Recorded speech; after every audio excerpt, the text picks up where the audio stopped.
Two of the top teams in the USL Super League clash tonight here in Charlotte. Tonight's match presented by Fido Alert alongside Jeff Antonella, the former MLS keeper. I'm Michael Watrang. Anna Whitty will be with us here in just a moment as Carolina Ascent plays host to Dallas Trinity as we look at our standings presented by A&J Winery. Things getting tight. Important match for these two sides. Well, if we look at the matchup tonight, Carolina's sitting in third with Dallas right at their heels with 1 point less. It's an important matchup when you're talking about the standings and where things are going to shake out as the playoffs start to take shape. But not to mention, Brooklyn has dropped a couple points, so things are getting tight in that 5-1 spot, which should make for an exciting night of USL Super League soccer. And you take a look at this Dallas side and what they've been able to produce of late.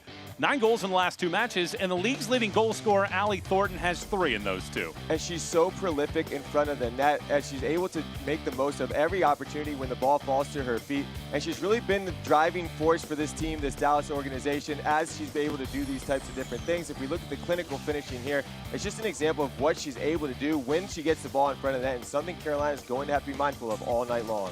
9 goals this season, tied for the Golden Boot race. And Dallas this year, excellent offensively and defensively, leading the league in both goals scored and conceded. Well, when you have statistics like that, it usually makes for a good recipe for success, and it's a big part of the reason why Dallas has been so hot as of late. And a lot of these goals, I know Allie Thornton has a 9, but there are multi-goal scorers across the roster on this team, and a lot of credit to the front three and their ability to create that space for everybody to score, not just for one player. For Carolina on the other side, Philip Poole has been asking his team all season long to finish their goal-scoring chances. They get 4 last week. Well, they finally do it, and they did it in impressive fashion. And this is a game that Carolina has been waiting for. Some type of breakout game where they're able to put the ball consistently in the back of the net. And a lot of what Carolina likes to do, and we'll see it a lot tonight, it comes off of pressure like this. Turn the ball over, attack quickly, and that's that key piece, being clinical in front of the net. And against Lexington, they were able to do that. But against a team like Dallas, it could be a little bit tougher with the defense that Dallas has. Audrey Harding tallying the brace in that matchup. Let's take a look at tonight's player to watch, presented by Gatorade, and it's Carolina's leading scorer, Mia Corbin. Well, similar to Allie Thornton on the other side, she just knows what to do when she has the ball in front of the net. She knows how to put the ball in the back of the net, and there's something special about those players that pop up in the right spots, and that's exactly what Mia Corbin is for this Carolina team. For more on these two teams' attack, Anna Whitty. One thing that Carolina wanted to fix in the spring so far is converting more of their 98 shots they've been able to have in their first 6 matches. Well, the floodgates opened with a 4-0 win over Lexington last week. Head coach Philip Poole said he wasn't just happy about the result, but the fact that they were able to have 3 different goal scorers and keep a clean sheet. For Dallas, they haven't had that issue. They've had 9 goals and 2 clean sheets in their last 2 matches. Today is about 2 strong defensive performances. Also, the Golden Boot race is heating up. Dallas has forward Allie Thornton, 9 goals on the season. She's tied for first place. Carolina, they have Mia Corbin, 7 goals, tied for second place. So the defensive performance will be key for all 90 minutes, and whoever has that will likely come out on top with the win. Dallas has tallied back-to-back clean sheets as they look for a 3rd consecutive win. Carolina looks to make it back-to-back wins. Who gets the 3 points tonight? Kickoff comes next.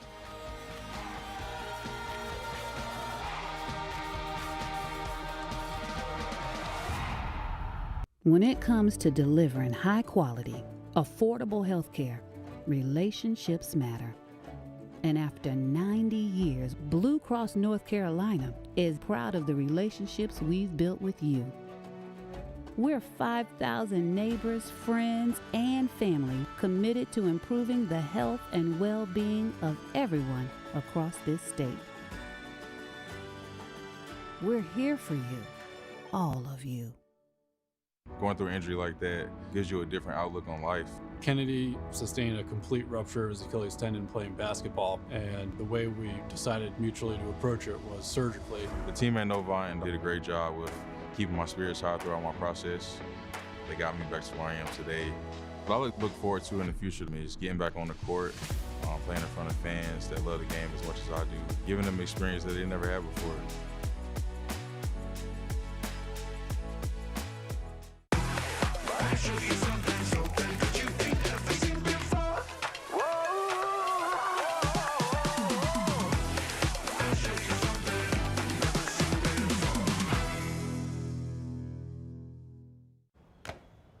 Yeah. they said. I'd rather be famous instead.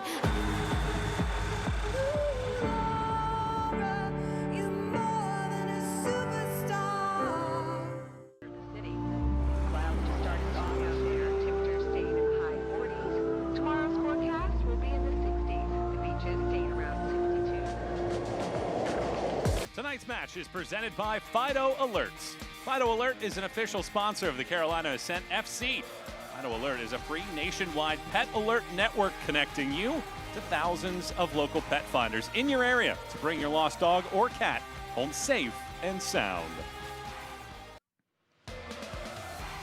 For the third time this season, Carolina Ascent and Dallas square off. Our match tonight presented by Social Pet. Michael Wattring, Jeff Attinella, and Anna Whitty all with you here tonight as we look at the starting 11 for Carolina, presented by Capelli Sport. Well, I'm going to start with the goalkeeper, Murphy. She's tied for the league in shutouts, but also I want to keep in mind on the top three.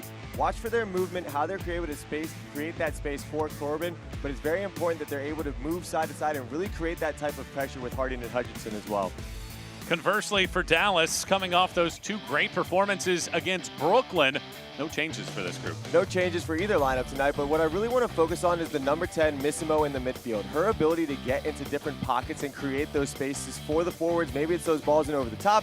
Maybe she's breaking lines with the dribble, but I really think she's going to be a key part of breaking that pressure for Dallas tonight. So we're just about ready to kick things off here tonight, as Dallas rocking the rose gold kits this evening, and it's the tricolor kits for Carolina on the home pitch here in Charlotte. As we watch this matchup, critical 3 points perhaps on the line here tonight between these sides. The whistle blows and we're underway this evening in the Tar Heel State. Carolina Ascent and Dallas Trinity for the third time in the inaugural USL Super League season.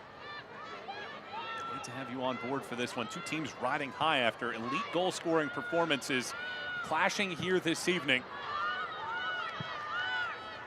And I think what's really crazy about this matchup is when you look at the statistics of these two teams, they are so even across the board. That's what makes this game so exciting tonight. It's not only where they're at in the standings, but everything from defense to offense. It's very, very similar in two teams that are playing some of their best soccer at the right time of the season. Carolina went through that speed bump in the middle of the year after the terrific start to the season.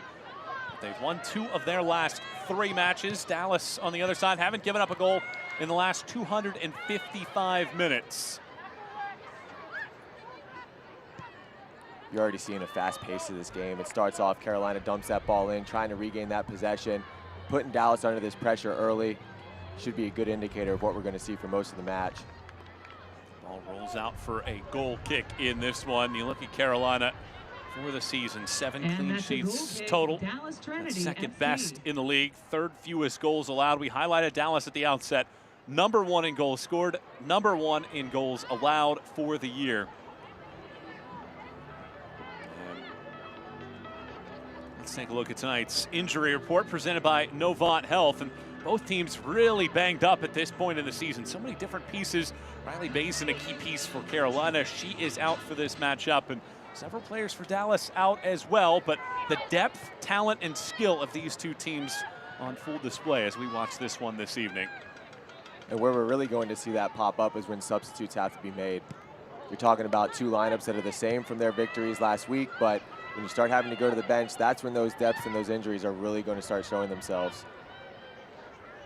Philip Poole saying after the 4-0 win at Lexington that it was very pleasing to watch the overall performance, but was even more pleasing to see goals 2 and 3 in the 4-0 shutout happen before halftime. Encouraging signs from his group.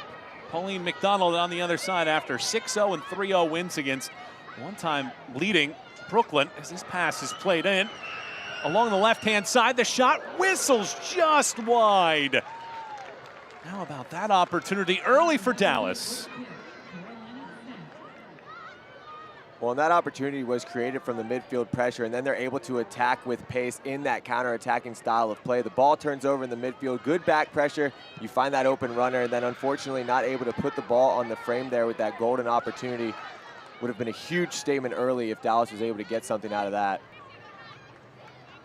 There's a look at Philip Poole, guiding this group to 8 wins for the season.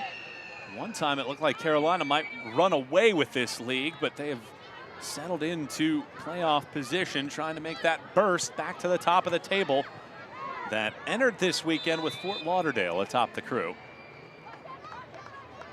Well, that's something all game we're going to have our eyes on is the standings. There's big matchups going on tonight across the league. And that's what's really made this spring season so exciting is teams are starting to surge, other teams are dropping points. Those standings are getting tighter and tighter each week.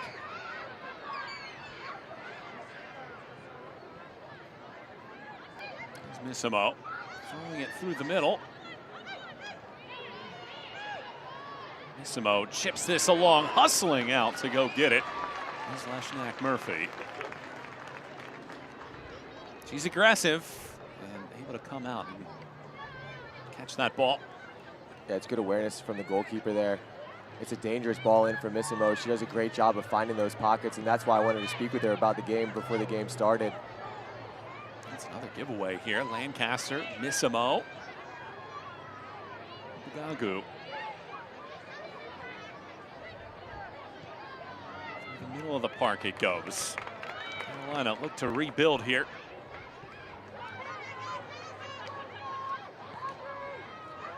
Leshnak Murphy sizzles this one over the top, and it rolls all the way out. There's that Dallas bench.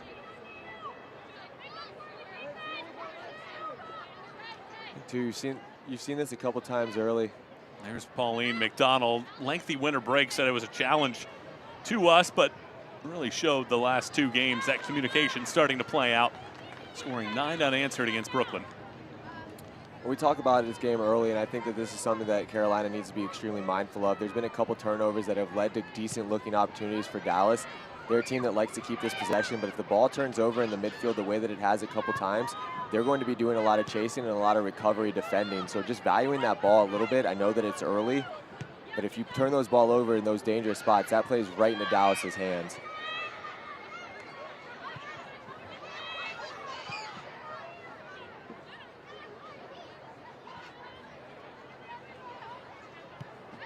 Aguilera, league leader in assists this year with 5. This pass is taken away, however.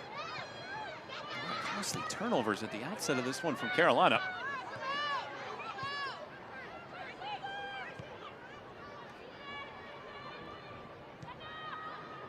Here's a takeaway. Carolina returns the favor now. It's good decision making, getting that ball out of pressure. That's going to be a key point of it as well tonight. Just moving that ball for both teams, moving that ball from side to side as much as possible, trying to unlock these blocks that these defenses like to have once they're able to get numbers behind the ball. It's a great flick. Corbin tosses it along. Harding sprints to the middle. A pass pilfered and knocked away.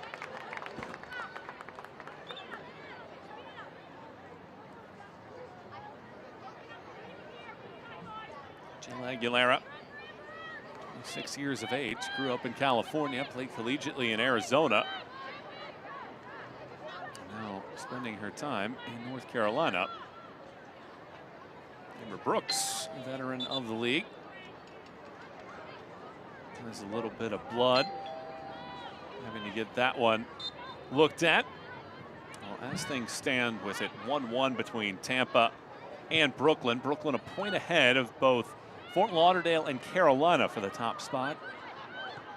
Dallas sitting in 4th on the table, and things can shuffle as we go throughout the night. It's getting about that time of year where we have the live standings going and all eyes are on who's scoring goals where, how many points are getting picked up by which team. It's that fun time of the season. Of course, the top 4 make the postseason in this first season of the USL Super League. Amber Brooks tosses that over her head with both feet. That's a crazy little oop-de-oop there. You don't really see a lot of that often. Brooks, one of the veterans, having played in Germany and the NWSL for a boatload of teams. The all-time record for consecutive starts in that league before it was broken a couple years ago by Sam Staub.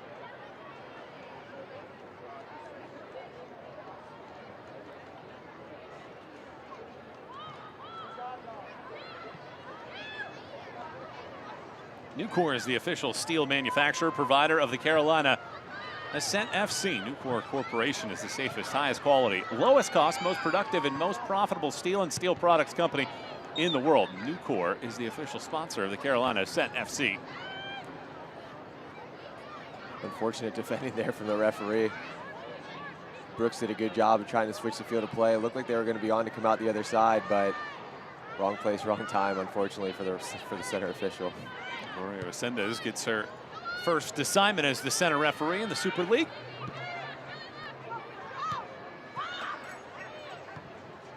This ball brought in. It's Allie Thornton, the Golden Boot leader. Unable to shake Aguilera. Maintains her balance, curls this ball in.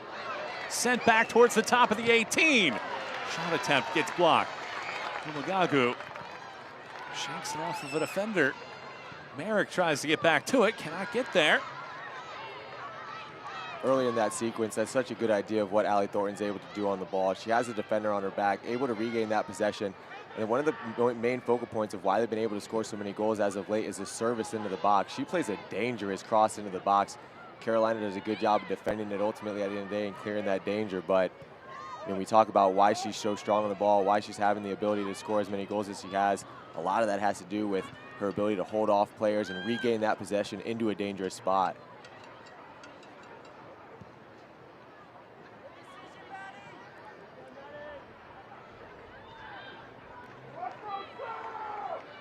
Tenth minute of play. We're scoreless here between Carolina and Dallas.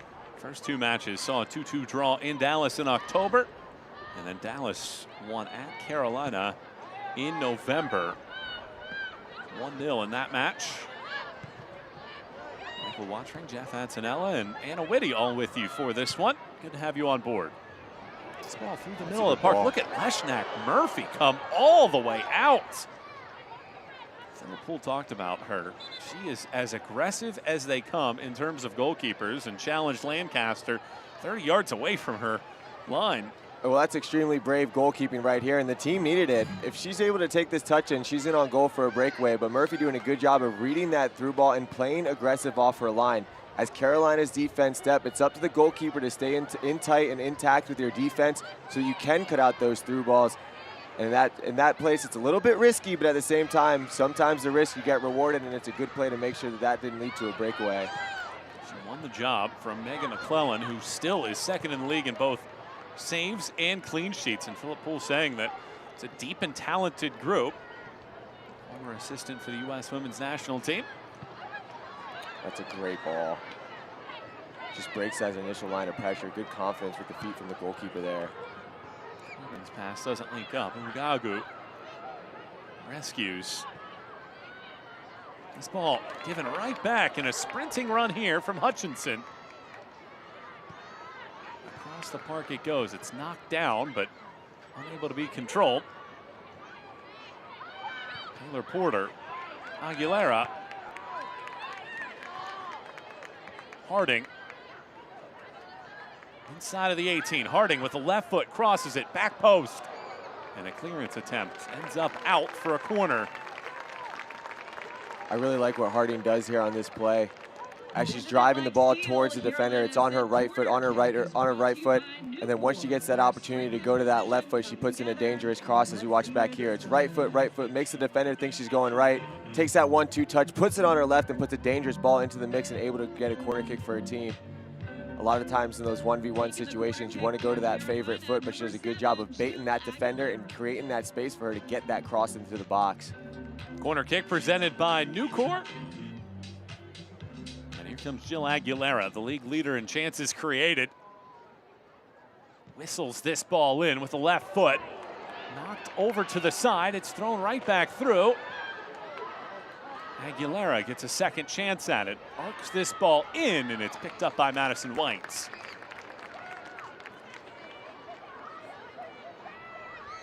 A lot of traffic on that corner kick for Carolina, making it difficult on that initial ball in for White to come out and collect it. Look for that to be something that pops up later in the game as well, creating numbers around the goalkeeper, making life difficult and just putting those dangerous balls into the box, trying to create a little bit of chaos.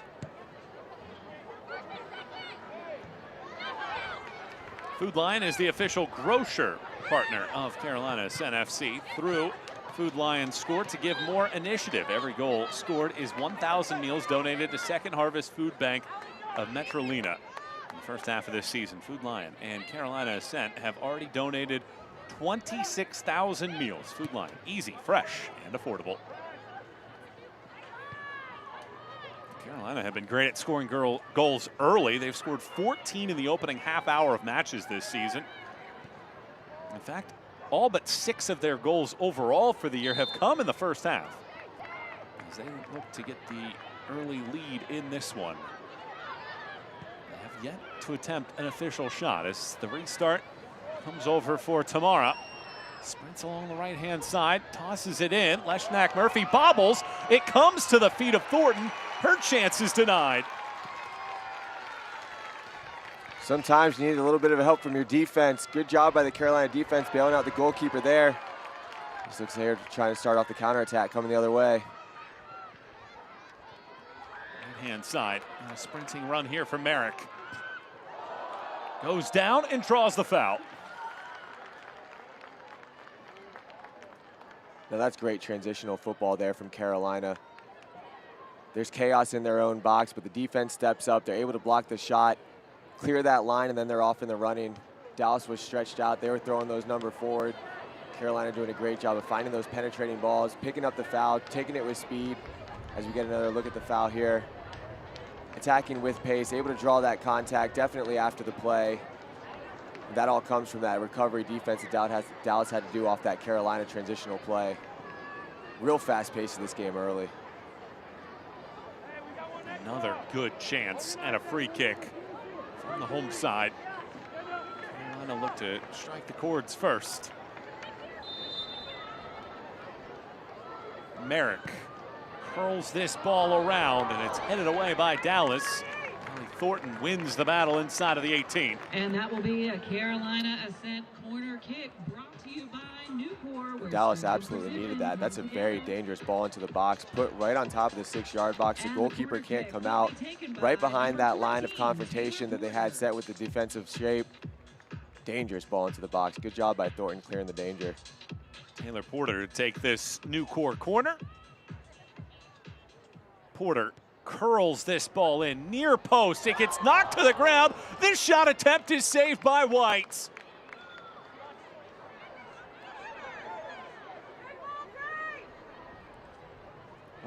Looks like they might end up calling a goal kick on this one, but it did look like White made that initial save, and I talked about it on that first corner kick. They're throwing numbers at White on these corner kicks. Look at the pressure. The ball comes to the near post. There's traffic all around, and it's that second save from White. The referee didn't catch it, but that's a big-time save there from the goalkeeper, recovering from that initial cross where she bobbles it towards the near post. And again, just something to be mindful of with these Carolina corner kicks. They're surrounding White. They're not giving her the opportunity to come out and collect those balls freely. And that's what happens sometimes when there's chaos around a goalkeeper. Work here by Tamara to sprint through the middle. Just trying to lay it off for Lancaster. The run was on there. If Tamara was able just to find that gap a little bit, maybe a little dink over the top, she's off to the races. But again, it's a good job by the Carolina defense. Here's this ball along the sideline. It's Harding once more. Harding tries to go through a defender's legs. Instead, takes the circuitous route. And ultimately runs into resistance.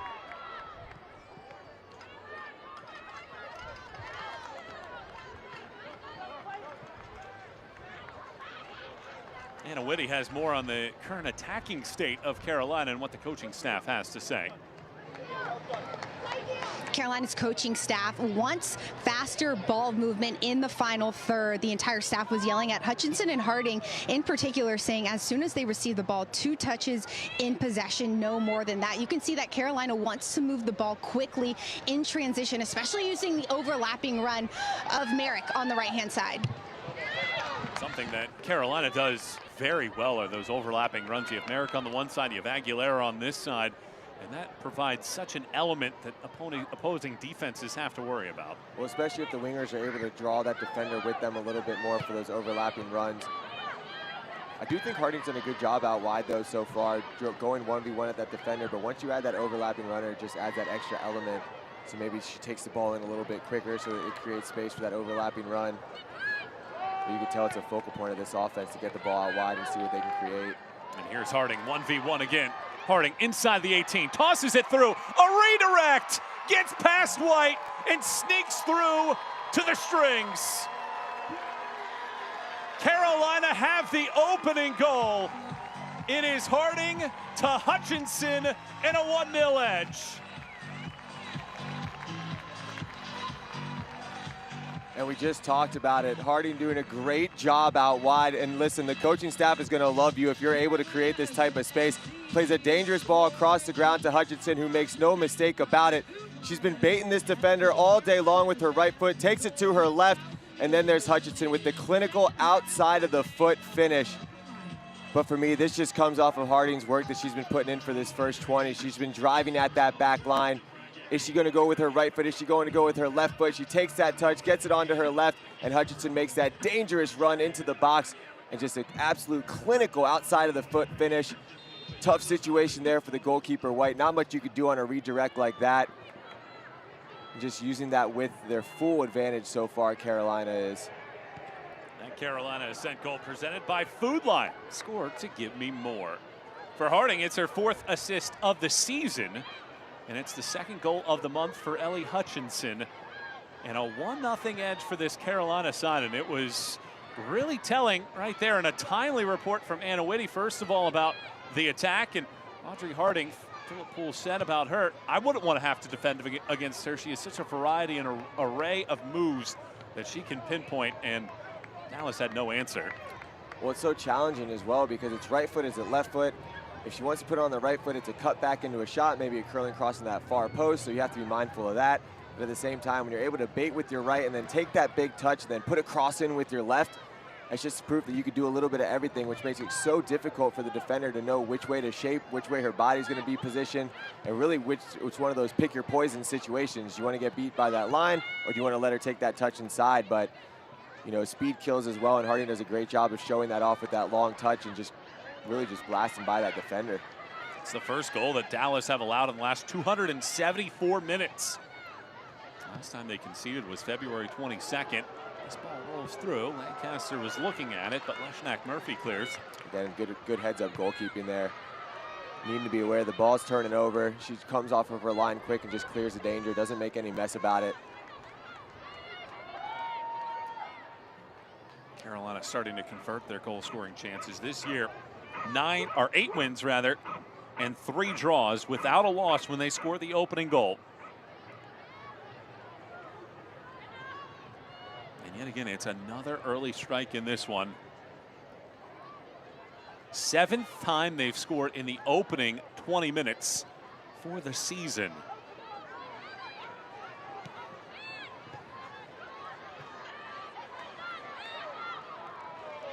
Here's Brooks.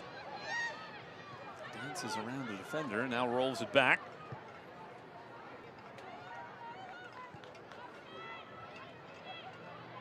If you're looking for Ascent branded crock charms, fanny packs, Stanley style tumblers, beach towels, fireworks, and more, the Carolina Ascent has you covered with free merch the last 3 games of the year. Guarantee your favorite giveaways and choose 3 matches and 3 games on your schedule your way. For more info about our 3-game mini plans, visit carolinaascent.com/tickets. The best giveaways. They have the best giveaways. Another dangerous opportunity here from the corner kick. Bending it like steel, the Carolina Ascent corner kick is brought to And these are important moments, I think, especially for Carolina. You have all this momentum. You just scored the goal. Can you maximize this opportunity? We talked about their ability to be a little bit more clinical in front of the net as of late. They've gotten good opportunities off these corner kicks by creating this traffic around the goalkeeper. New core corner here for Jill Aguilera. Aguilera winds this ball up. First person there. Knocks it down. Second ball cycles in. It comes to Corbin. Corbin finishes right on the doorstep. Corbin's 8th of the year. And it's 2-0 Carolina in the span of 4 minutes.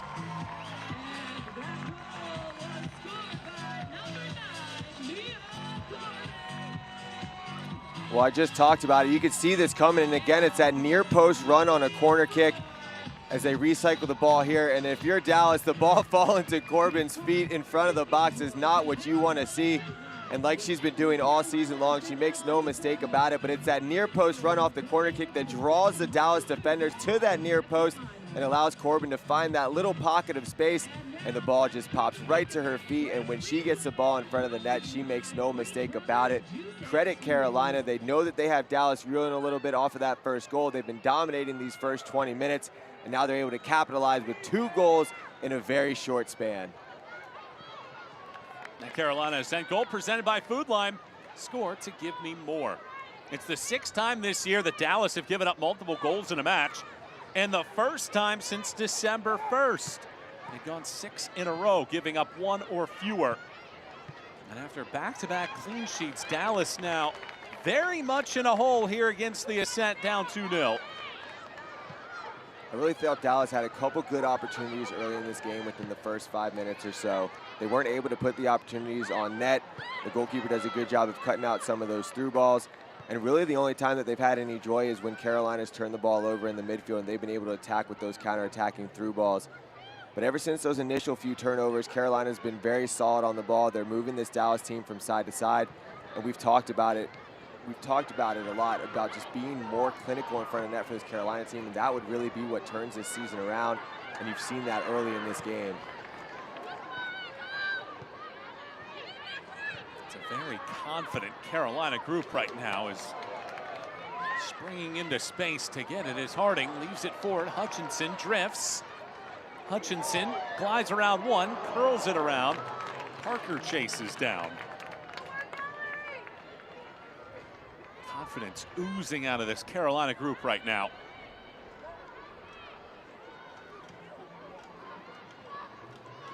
Another giveaway. Corbin touches Parker. Stabs it up top. Aguilera circles. Aguilera rips. And it's into the block, and a second phase ball takes the block and goes out.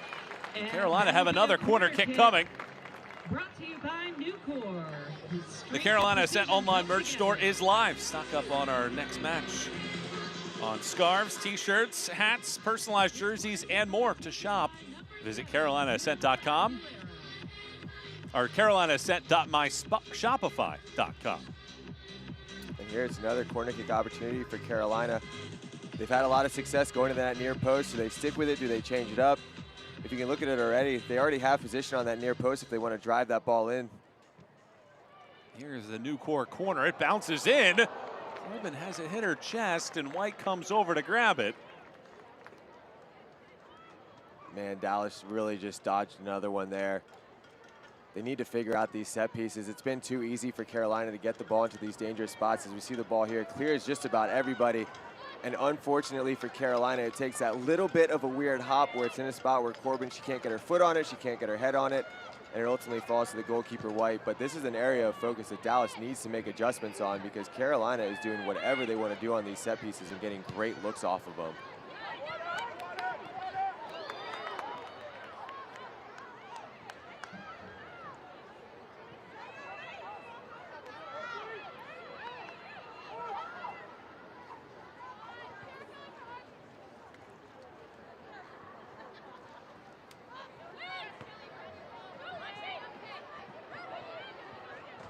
Lancaster tries to shift things now as Thornton has that ball knocked away.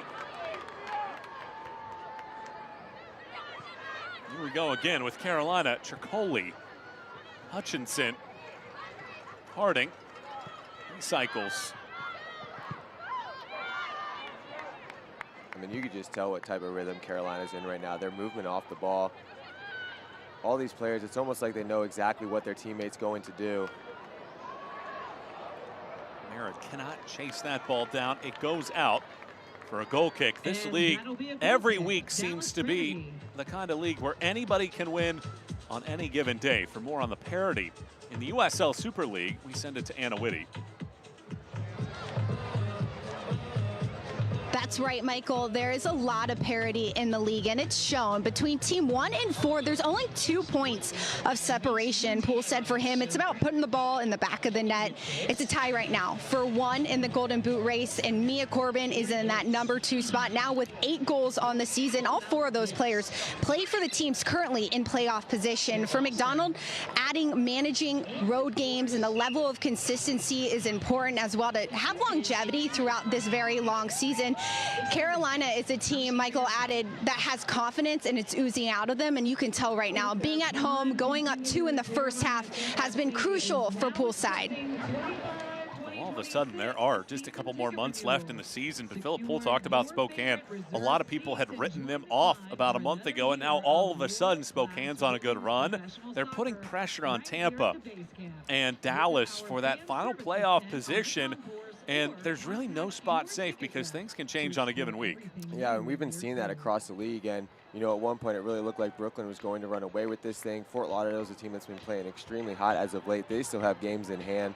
So when you look at the standings, I mean, 6 through 1, it's really anybody's race in this game. And you talk about a team like Lexington. Lexington's a team that's picked it up a little bit in the second half, so there's teams that can still play spoiler in this playoff race. But every single week you're getting these types of matchups that have huge implications, not only on standings, but whether or not a team's going to get into the playoffs or they get above that playoff line.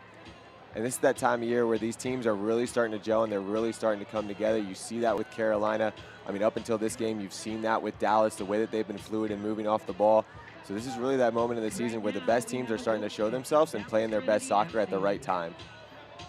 Brooklyn have gone ahead of Tampa 2-1 with about a half hour left in that match. So the league table changing on a minute-to-minute basis. And as you mentioned earlier, Jeff, things are going to change pretty much every single week in terms of 1 through 8 and who's going to be in the final top 4 positions come the end of the season. It'll be interesting to watch how the story plays out leading up to the postseason. At the half-hour mark of this match, it's Carolina 2 and Dallas 0. Hutchinson scored in the 19th, then she picked out Corbin 4 minutes later to make it 2-0. Michael Watring, Jeff Antonella, and Anna Whitty all with you for this matchup here tonight. Long ball. It's Tamara. Good hustle to work back from Jenna Butler. Lancaster is waiting. Sprints to the touchline. Lobs it to the back post. Missimo knocks it down, and a wide open header out in front. Goes over the top of the crossbar. It's a great opportunity for Dallas to get themselves a goal and get themselves back into this game. The cross is coming in. As we get another look at it here, it's a good job out wide. Cross comes into a dangerous spot. They're able to recycle off of this header, and then there it is. You just got to try your best to redirect that onto frame. It's a great opportunity for Missimo. Unfortunately, she redirects it over top. There was good pressure there from the goalkeeper coming off of her line, but you know, that's 2 or 3 chances now that Dallas has had in front of the net where they're just not able to put the ball on frame. And that's not a problem that they've had as of late. They've been scoring a lot of goals recently, but for whatever reason tonight, early in this one, not able to get those on target. This ends up with Obogagu. She tosses it in. Shuffled away by Porter.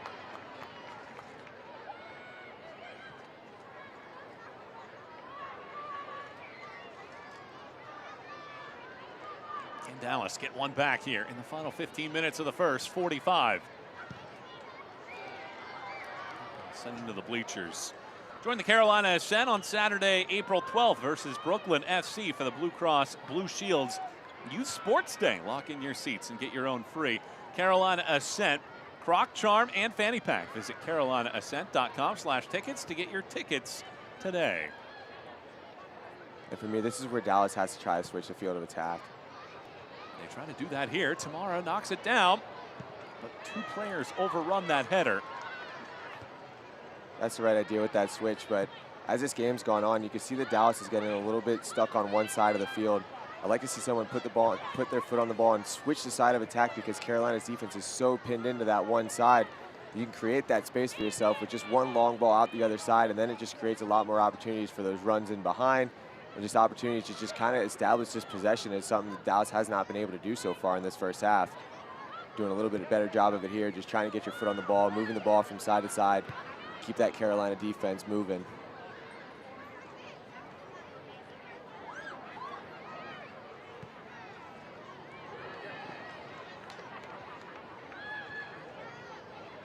Up with another steal. It's Stricoli chasing after it, but going to take it away and ship it back up the park. But Carolina is there typically for these second phase actions.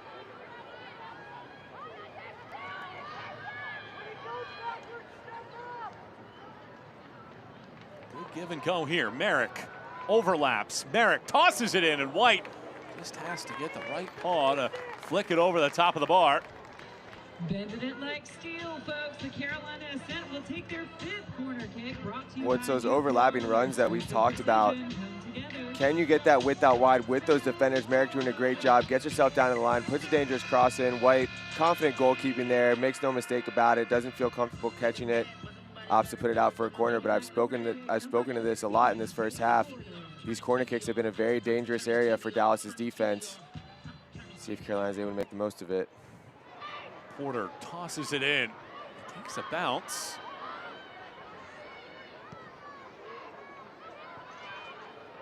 Skips through, and Dallas get it out of the 18, but not that far. No foul whistled. Carrying it forward now is Davison. Back to take it is Harding. It's great transitional defending there from Harding, and she absolutely needed every bit of it. In those moments, you need your attacking players. It doesn't matter if you're a defender, it doesn't matter if you're an attacker. You need to get yourself behind the ball. Dallas was off and running if they're able to connect that last through ball pass, but Harding doing a great job of breaking that up and regaining that possession for Carolina. She's been all over the place tonight. Love the game that she's had so far in these first 35. Aguilera, the only player on this side of the field, tracks it down. Aguilera rotates this ball in. White, though, catches before 2 Carolina players were crashing. That's good goalkeeping there from White. Confident coming off of her line. Sometimes those low balls driven across the 6 are difficult because you see the attacking players rushing at you. You got to go against that traffic. Doing a great job holding on to that ball as well.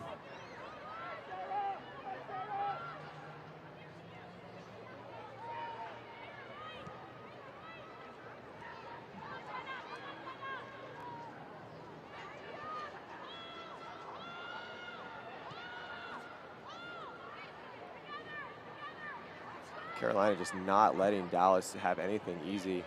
Every single pass has pressure on it. Not able to switch the side of attack with the ball. Just making life extremely difficult for Dallas to find any type of rhythm. Carolina seem faster to every ball right now, too. Aguilera loops this ball along. Harding chases after it, but it rolls out on the escort with Jenna Walker. Goal kick, Dallas Trinity FC.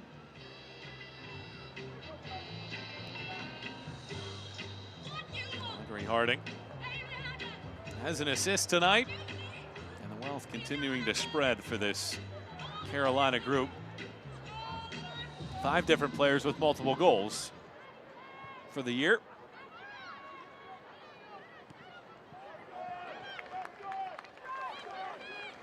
Select is the official matchball supplier of the USL Super League and many elite leagues throughout Europe. Visit us.select-sport.com for the latest Select product specials and more. Select, the player's choice.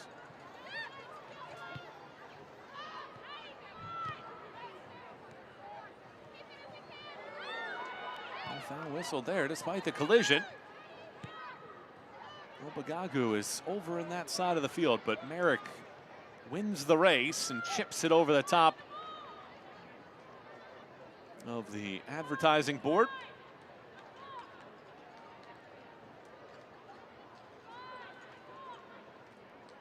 Shots are 5-4 in favor of Carolina. They have both goals in this match, though.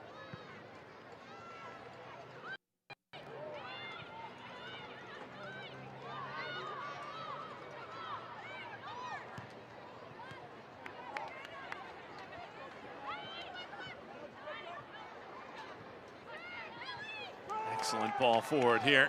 Harding circles, straddles the touchline.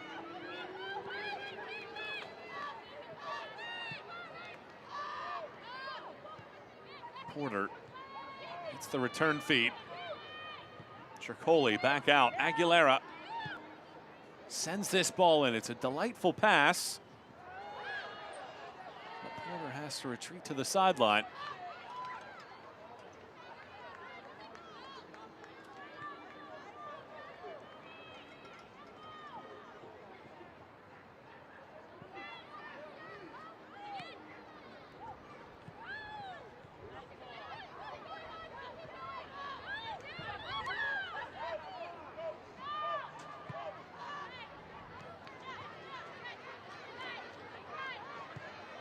Butler plays it back. Leshnak Murphy. Chance to recycle this one. First half has been friendly to the second leading goal scoring team in the USL Super League. 2 more first half goals in this one. Perhaps spying a third.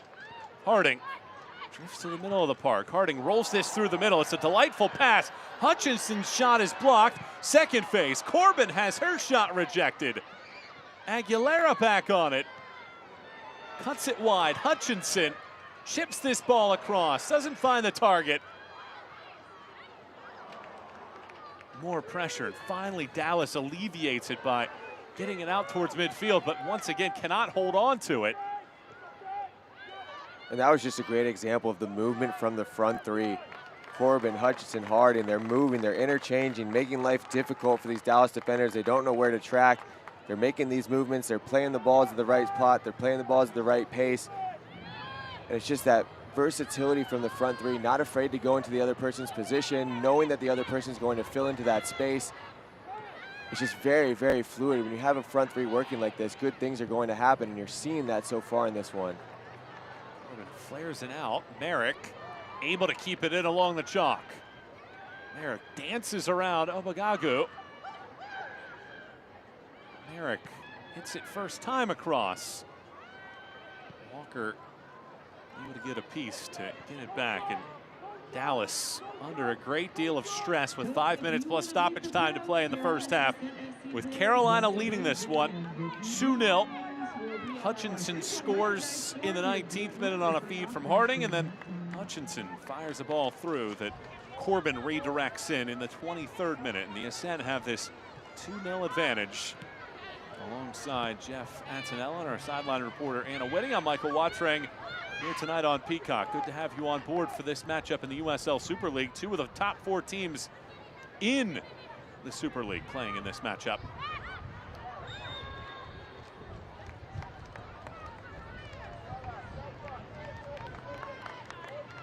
See if Dallas is able to create any momentum for themselves heading into halftime. Outside of the first 5 minutes, this game has been absolutely dominated from Carolina. They're not giving Dallas any opportunity to regain that possession. They're pressuring up top. When they have the ball, it's dynamic movement. Dallas's defenders are having to chase this entire game. The forwards for Dallas haven't been able to find any type of rhythm because that pressure from Carolina has just not allowed them to do that. When we talk about having the ball in possession, Dallas has just been chasing and chasing, and that wears on a team. 41 minutes into the game, and you've been chasing without any joy on the ball. That's something that wears a team down. So see if they can get a little bit of this momentum back heading into halftime. Maybe create themselves 1 or 2 opportunities, get a little bit of a good feeling back into that locker room before they have to head to the tunnel. Lee McDonald said that they had to be prepared for this pressure of Carolina. That'll be one of the big adjustments that they have to make moving into the second half. They've given up a lot of balls inside of their own half of the field.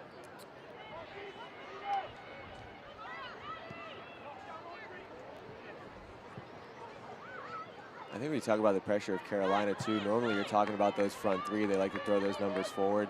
But in this game, it's really been from the midfield and the defenders as well. Just no joy at all for Dallas in the middle of the field. Harding fires this ball towards Corbin. Porter lines it up. Parker angles it wide. Merrick. As Carolina look for a third before halftime for a second straight week. After a ricochet, this sliding shot takes a redirect. The flag is up, though, for offside. Riley Parker slightly on edge as Madison White was scrambling to make the save. Yeah, Parker just a little bit on the wrong side of the shoulder there of the Dallas defender. But again, it's just another example of this constant wave of pressure that Carolina keeps applying. The ball turns over and they attack quickly as we get another look at it here. as that ball turns over, it's everything straightforward. Parker on the wrong side of that back shoulder. It's a good job from the goalkeeper staying with the ball as well, not knowing that the call is offsides, but this Dallas team is living very dangerously because the next goal in this game is going to be the most important one. Dallas leads the league in goal scoring. Well, the majority of their work come in the second half. 18 of 30 goals in the second half. Granted, they've also scored 4 goals this season in first half stoppage time. They would much prefer another stoppage time goal in the first half before waiting to the second half to try to slice this margin in half.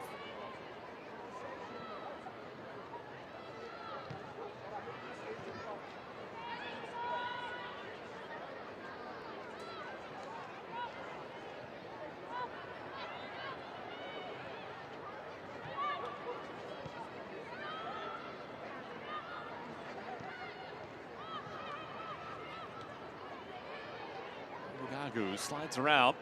Merrick to get the return pass. Instead, it's a foul that's brought this one back. I think that's a good job there from the referee. There was contact out wide. Lets the play build up a little bit more, see if anything can come of it, but realizing that the ball is about to turn over, does a good job bringing that ball back.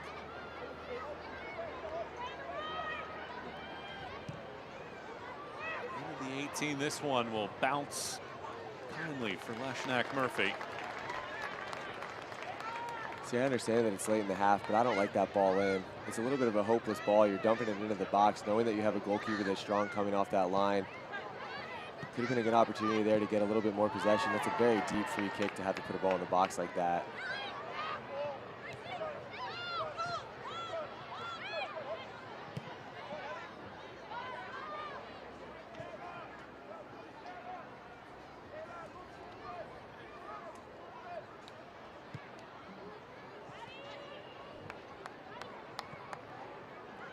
First half stoppage time brought to you by Blue Cross Blue Shield of North Carolina.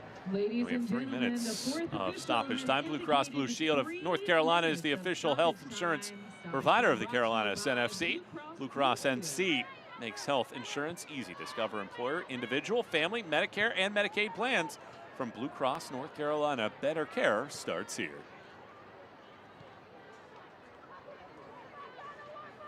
Merrick spins this. Corbin launches it, and it just does whistle above the crossbar. That's a goal kick, Dallas Trinity.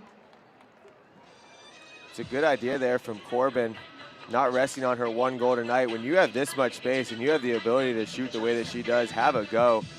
I think the goalkeeper would have had it covered had it been on frame, but why not have a hit from that distance? And to me, that's a good example of what this game has been so far. Dallas just slow to react. That's somebody that is in second place for the Golden Boot, and there's no defenders making a run towards her to make her life more difficult where she's able to get that shot off.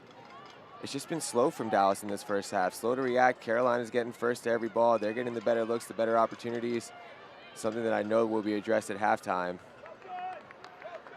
Pauline McDonald said that the biggest challenge that a lot of these teams have is the travel. Rest and recovery to get ready for these. As Tricoli spins this around. Corbin hustles.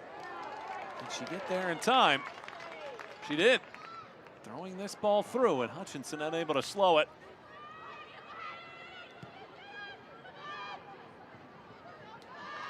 Dallas just unable to connect passes right now. They're passing roughly 74% accuracy right now. You got to give Butler credit as well. Every time the ball has been coming around her, she's stepping. She's not sitting back. She's not giving Dallas the opportunity there. She steps to the ball so that they know the forward has a defender on their back, and she's going through them as well, making life extremely difficult.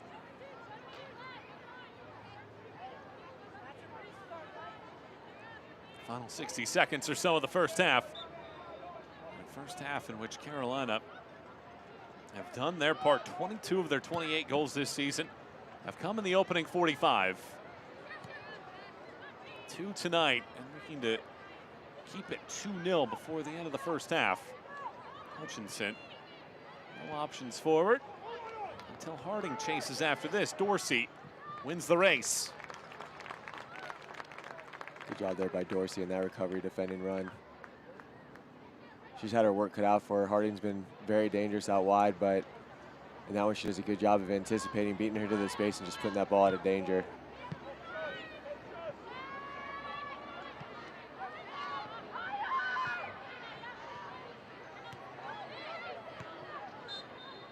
And there is the first half whistle. An excellent 45 minutes of action played here by Carolina. 2-0 the advantage in this one. And Jeff, Carolina picking up where it left off last week. Meanwhile, Dallas, they have some questions to answer going into half two. I think for Dallas, that's a throwaway half.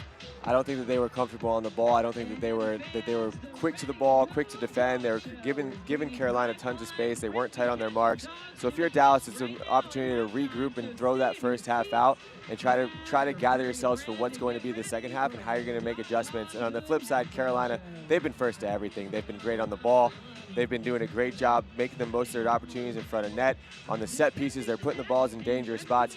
And for Carolina defensively as well, they've been tight to every single player on Dallas anytime that they get the ball. So for me, if you're Carolina, you go into halftime and you say, can we ramp this intensity up just a little bit more, but keep doing what we're doing? And on the flip side, if you're Dallas, I think it might be time to regroup a little bit. Ellie Hutchinson has a goal and an assist so far tonight. Anna Whitty is standing by with the former Marquette Golden Eagle. Michael, actually, we're standing next to Taylor Porter. Ellie had to step off the field. So, Taylor, you have these three players up top who have phenomenal chemistry. So how does that help you guys in the midfield to know you can find them in behind? I think just knowing that when we're dealing with a team that likes to go direct and when we can win the ball and we know that they're going to run in behind every time and they're just going to keep working their butts off every single time no matter what we get them, we just have full faith in them and they're just very brave players. So we're just lucky to have those front three. Dallas is playing with two of their center backs very wide, leaving Hutchinson in that 1v1 situation. How do you find her in dangerous spots in the second half?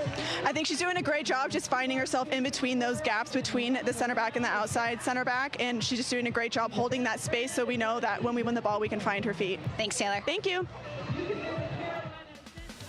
2 first half goals in the span of 4 minutes have Carolina Ascent in front of Dallas Trinity 2-0 at the break. We'll step out to catch our breaths after the opening 45. Halftime comes up next.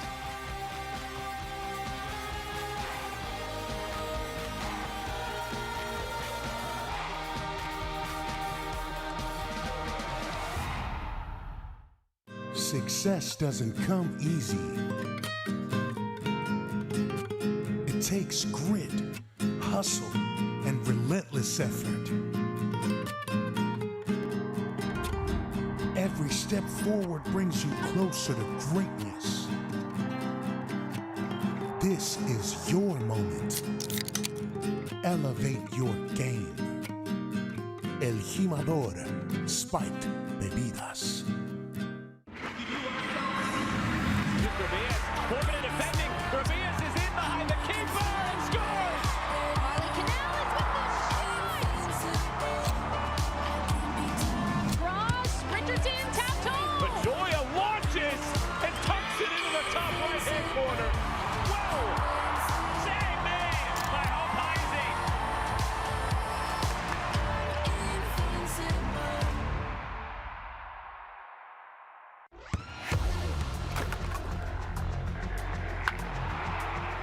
We all have goals. But let's be honest. Most of us aren't going to be professional athletes. But if your goal is to finish your degree, we can help. Come to a university that puts your goals first. Bellevue University, your partner in finishing goals.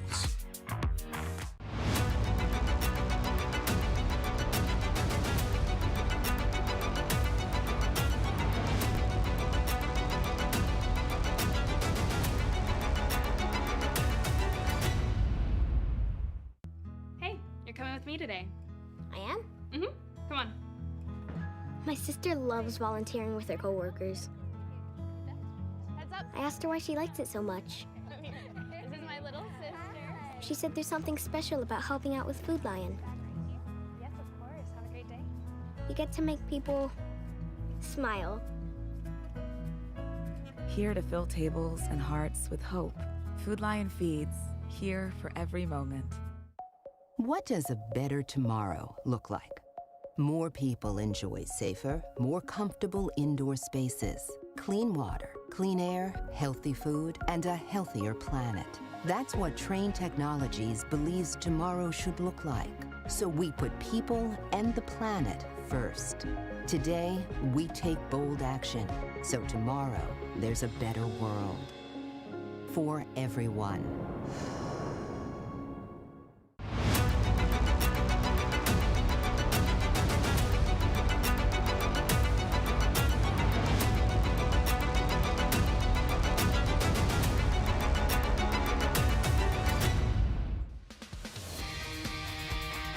Pups on the pitch tonight here in Charlotte, and tonight's match presented by Fido Alert. Fido Alert is an official sponsor of the Carolina Ascent FC. Fido Alert is a free nationwide pet alert networking, connecting you to thousands of local pet finders in your area to bring your lost dog or cat home safe and sound. Some of the halftime entertainment here.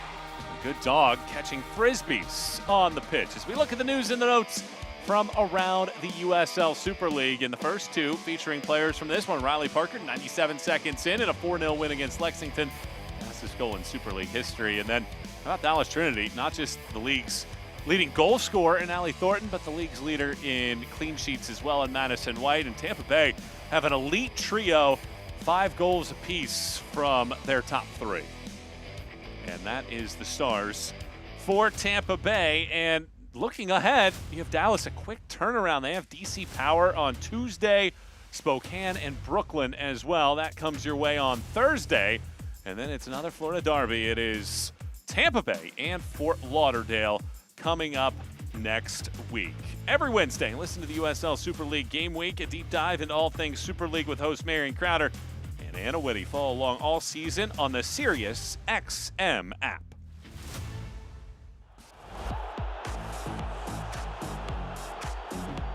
All right, guys, the Golden Boot race is heating up. We give you our favorites along with some dark horses to keep your eye on. Marion, I'm excited for everybody to hear our takes on that one. Plus, we are joined by Dallas's midfielder Amber Brooks. She talks about her decision on choosing the Super League and where she sees this league going in the future.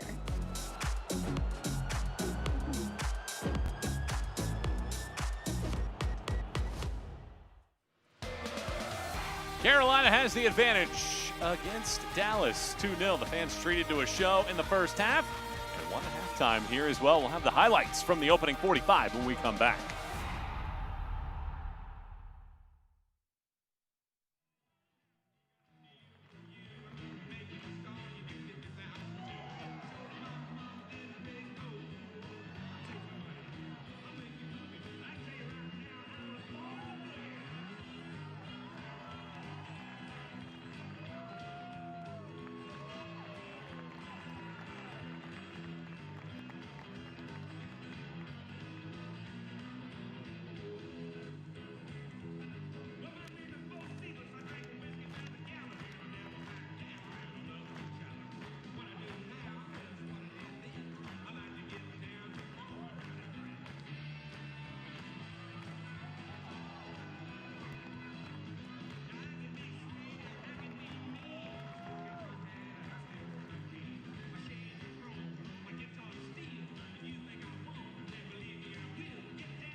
The incredible Frisbee Dogs of Ready Go Dog Show. Let's hear it for them, folks.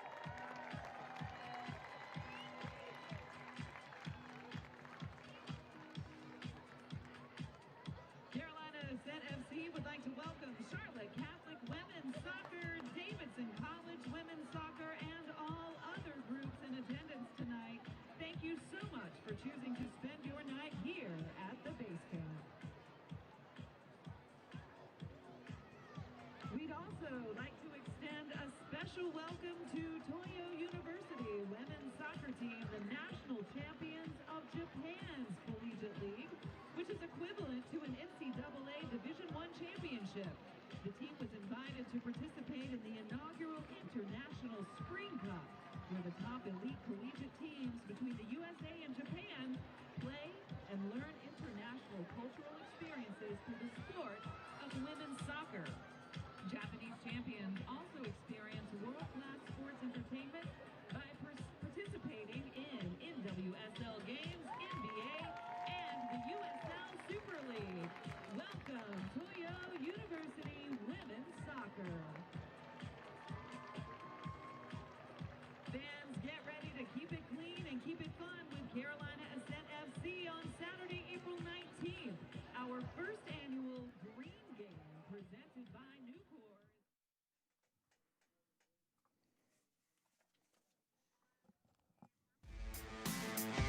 Tonight's match highlights are presented by Fido Alert. Michael and Jeff back with you. And how about the penetrating ability of Audrey Harding picking out Ellie Hutchinson on this redirect to start the scoring? And it's been one of the talking points all game long is the dynamic movement of these front three, and these were on full display with these goals. Harding doing a great job getting up and down that line, and Hutchinson, a goal and assist so far on the night, does a clinical work in front of the net with that outside the foot flick.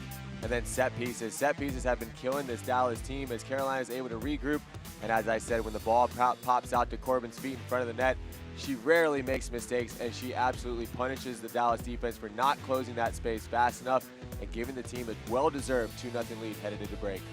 And it's a second consecutive game with a goal for Mia Corbin as we look at our first half stats presented by Fido Alert. And Carolina doing what they have done so often. They get a great deal of shots. They're controlling possession. How does Dallas get back in this one? I think they just need to try to establish a little bit more rhythm into this game and just gather a little bit more of their possession. There's too many zeros on that stat sheet for Dallas, and that's something that needs to change here in the second half. So will Dallas be able to make a comeback? They have 2 comeback wins this season on Pups on the Pitch night. Dogs being celebrated here and watching Carolina lead 2-0 at the break.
Tonight's match is brought to you by Nucor, Capelli, Novant Health, Train Technologies, Blue Cross Blue Shield of North Carolina, and by Food Lion.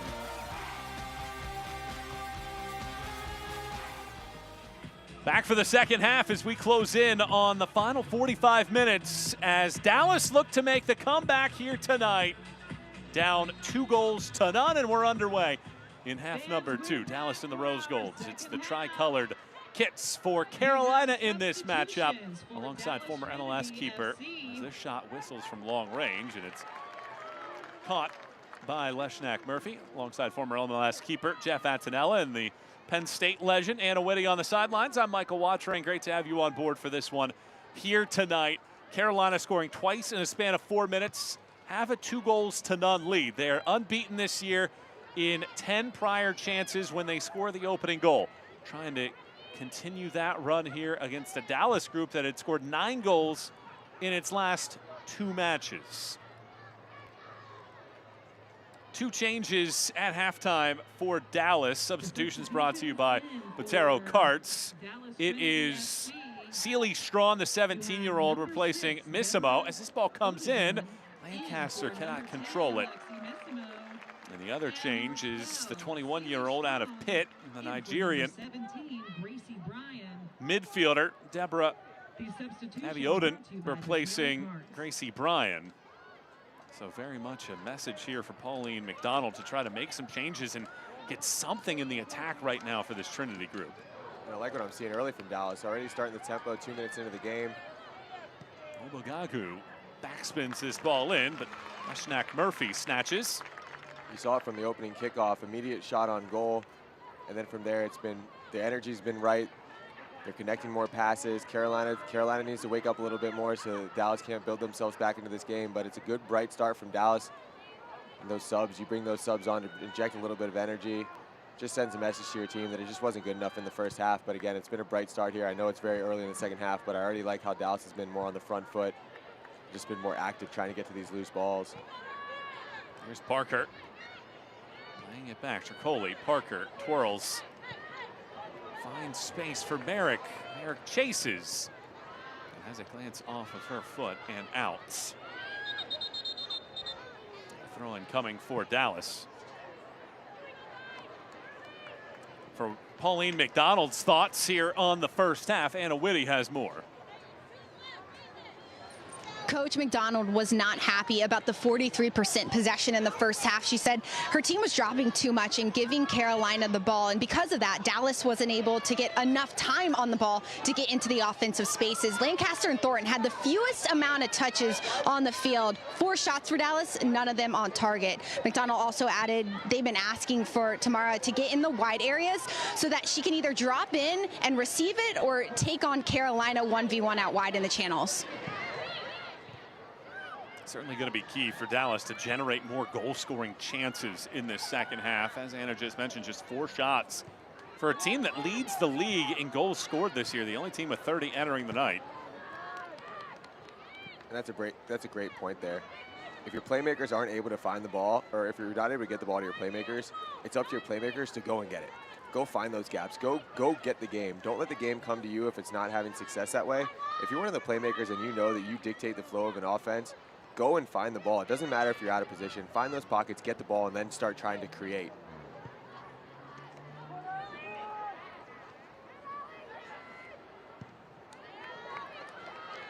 That ball whistles out. Much better intensity and pressure here from Dallas. Does it convert to a goal? In the early portion of this one, they are a great second half goal scoring team. Nearly 2/3 of their goals for the year have come after halftime.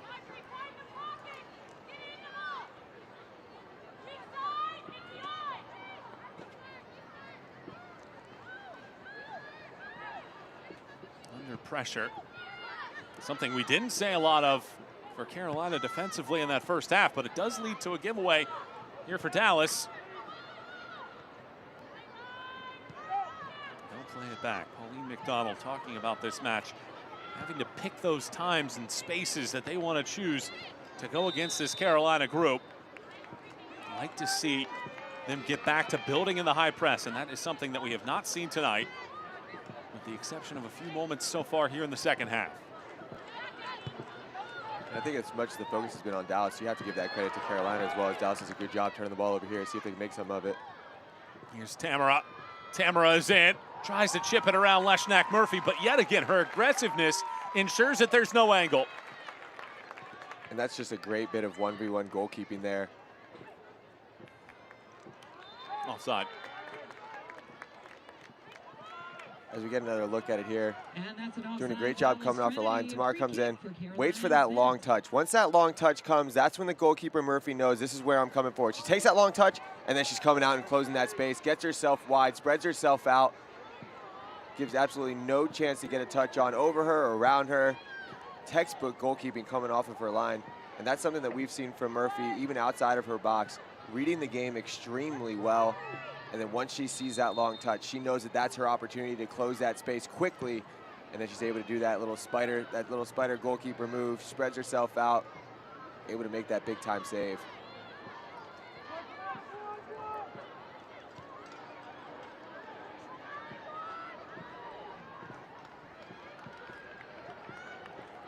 Throw in here for Dallas. Looking to find an answer here in the winning, or in the opening moments of this second half. Cross all the way around. Obagagu. Up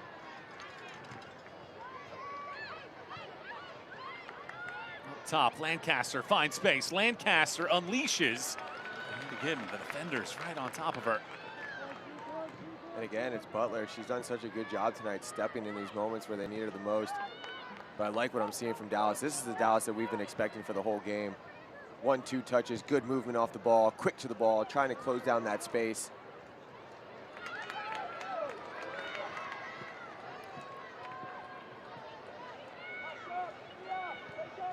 Different group we're seeing here from Dallas in the second half. This is more of that fluid movement that we're used to seeing from Dallas, interchanging positions, creating space for your teammates, strong on the ball, and look at the way that they're defending. You weren't seeing this in the first half. They're first to every ball here in these first 6 minutes. Just the urgency level has picked up a ton for this Dallas group. Join the Carolina Ascent on Saturday, April 19th for Nucor's Team Green game. Our Trailblazers are back at home against Spokane Zephyr FC. Lock in your seats and get your own free Carolina Ascent Stanley-style tumbler. Visit carolinaascent.com/tickets to get your tickets today. Stanleys are popular, and you would imagine that those tickets will be as well.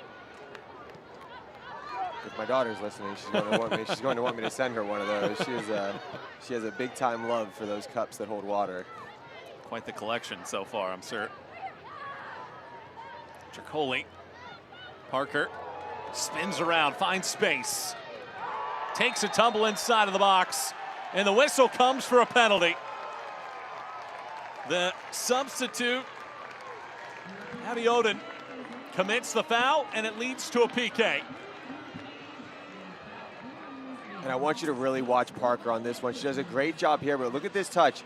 And then she slows up. She knows that that pressure is coming from behind and baits the defender into this foul. She takes that big touch, feels that bit of pressure. The feet get tangled, and she hits the deck.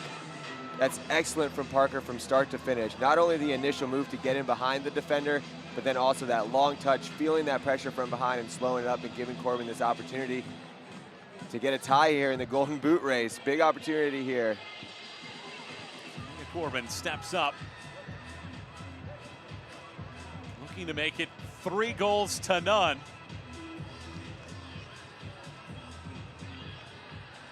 Her first brace for Carolina as well. If she finishes, whistle blows. A deep breath here from Corbin. Charges to it, strikes it low, and just past Madison White and into the net. The first brace for Mia Corbin of the season puts her in a 3-way tie for the Golden Boot race and extends the margin to 3.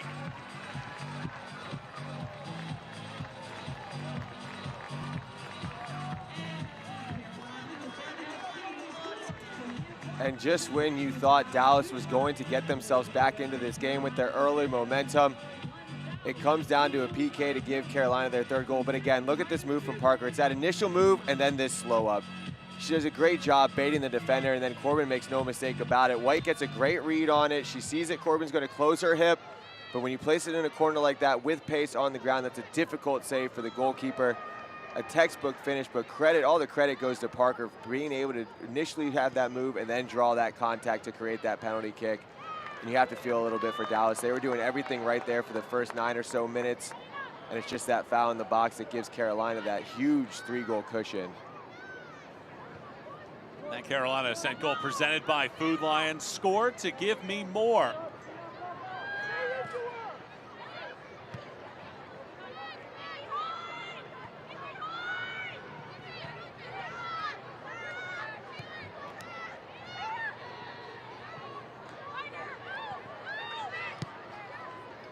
This is a season high for goals allowed by Dallas for the year. They'd gone 6 straight, giving up 1 or fewer goals, but they've now given up 3 here before the hour mark.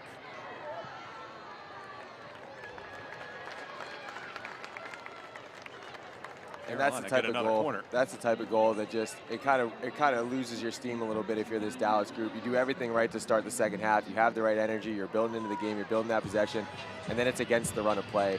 That goal from Carolina, Parker does a great job, but it's totally against the run of play. And then it's that 3-goal cushion that makes this game so much more challenging here to get back in it if you're Dallas.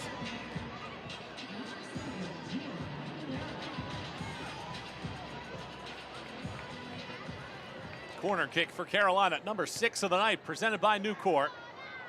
White touches this away. Harding tracks it down. Right back into the mixer it goes, off of a skim. White picks it up.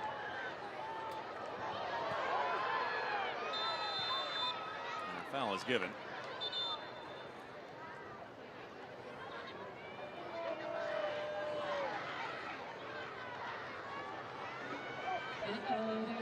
We get our first booking of the night. Yeah, tactical decision there, trying to slow down the goalkeeper White on the counterattack. Not allowed to stand in front of the goalkeeper and block her like a basketball player. Sydney Studer gets booked. First booking of the night for either side. Here's Merrick again. Fully on the front foot, lofts this in. And it's on top of the cage.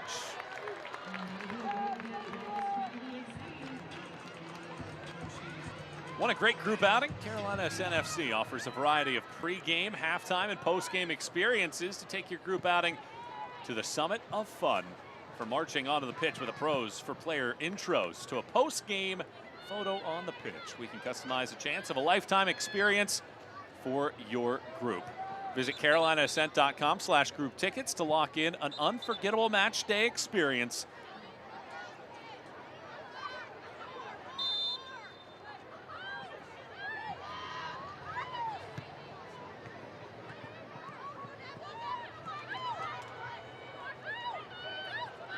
Corbin flies this one back. 2 more goals tonight. She's now scored in 5 of the last 7 matches that she's been in. 6 total goals in that window. Parker dashes to the middle, lofts it on the outside of the foot.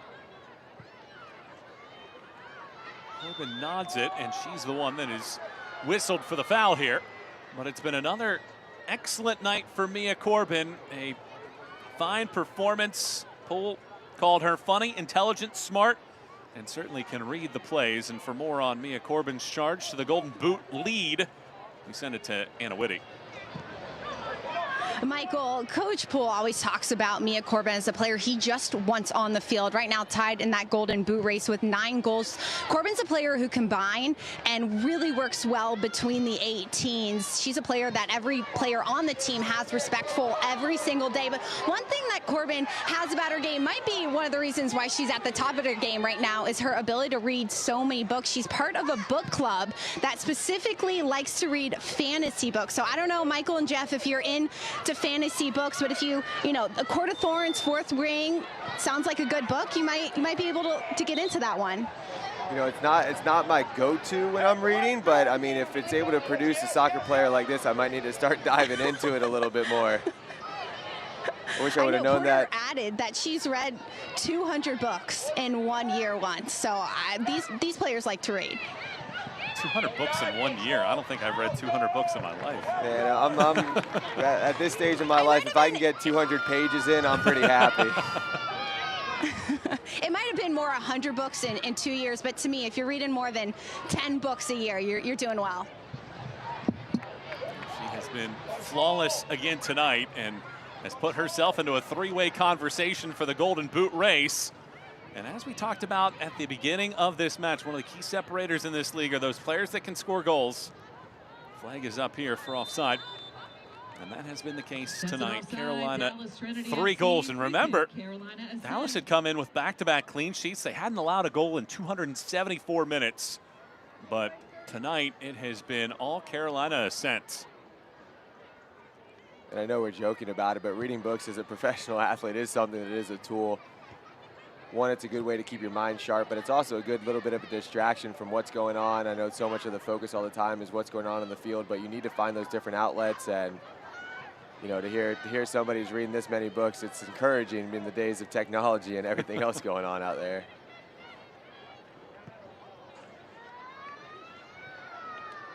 Merrick takes this away. Parker pivots. Good work here from Deborah. Slides it around. Now a long ball. Unable to latch in. Well, when trailing this season, Dallas had been able to come back 4 times out of 10 to get at least a point. But tonight down by 3 goals with a half hour to go against a confident Carolina Ascent group. Carolina looking for back-to-back wins for the first time since September. Every time that they had won a match since that point, they've either had a draw or a loss. Of the 4 that they had after that little run of play. Dallas looking for the answer, though, as they sprint into space. Slamming on the brakes here is Strawn. Throws it to the top. Lancaster's shot goes right into the body of a defender. And that's a good build-up there from Dallas, something that we're used to seeing, not so much tonight, but throughout the course of this season. You get the ball out wide in that dangerous spot, but again, for me, it's this recovery and defense from Carolina. Anytime it looks like Dallas is able to find that joy in behind, whether it's the goalkeeper coming off their line or the defenders making those backtracking runs, putting their bodies on the line to get these blocks. It's just this effort that's really put Carolina over the top in this one so far as we're 62, 63 minutes in.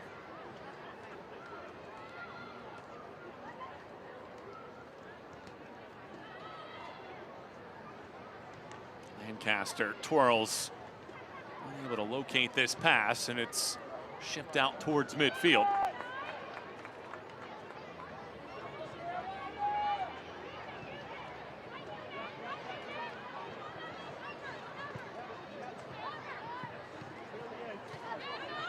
Ball hangs on the sideline. Magagu returns the pass. Now Lancaster in the middle of the park. Magagu. Lancaster has an option to the left and picks out the sprinting run here of Davison, but she's offside. And that's an offside for Dallas Trinity. The call. Carolina Ascent FC.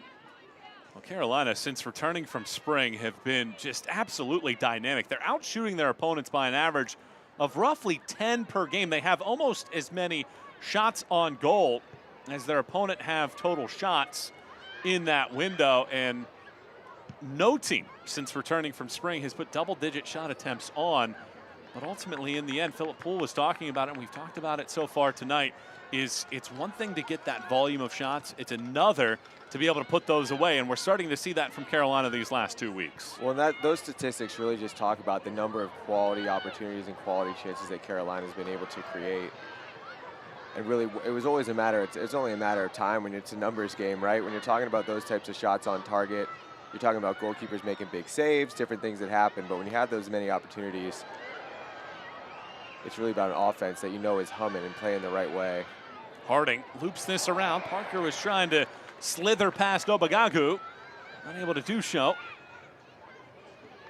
And that rolls out for a goal kick with about 25 minutes to go.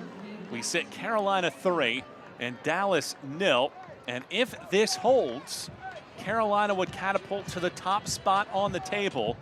That's after Brooklyn and Tampa Bay tie 2-2. Brooklyn led 2-1 until stoppage time when Tosh Flint scored her second goal of the night in the 94th minute.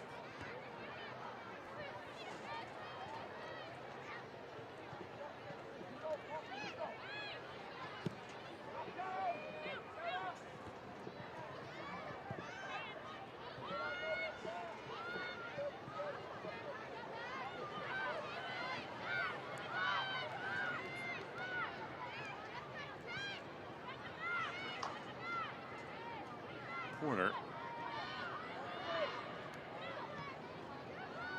It's a giveaway in the middle of the field.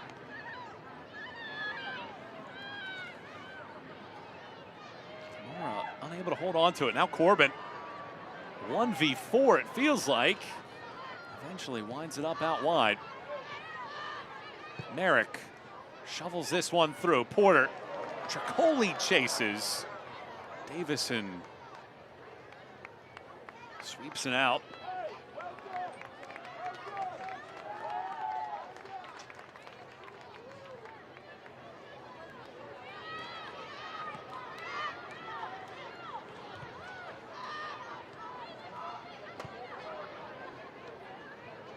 Harding again.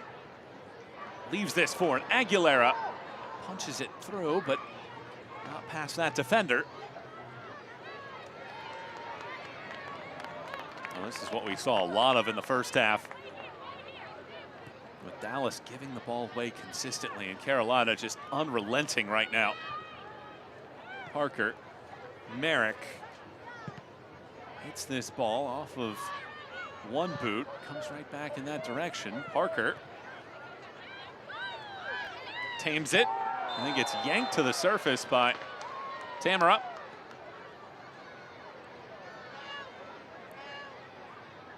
Parker's a player tonight. She's been doing a lot of this dirty work. And you said the word, there's a perfect word for it. It's been unrelenting. Carolina just has not given Dallas any opportunity to build themselves into the game, even the opportunity where you thought they might have a little bit of hope.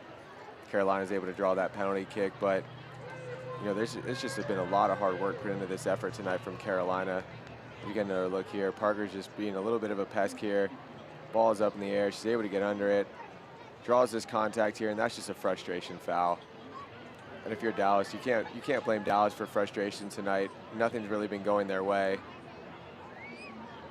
You talk about the travel. You make a long road trip. You're down 3-0. You've had a lot of momentum coming into this game, and you know, it's been a little bit of a reality check, and all the credit goes to Carolina for that, just making life difficult for this Dallas team. And you know, you can see a lot of frustrated faces right now for this Dallas group.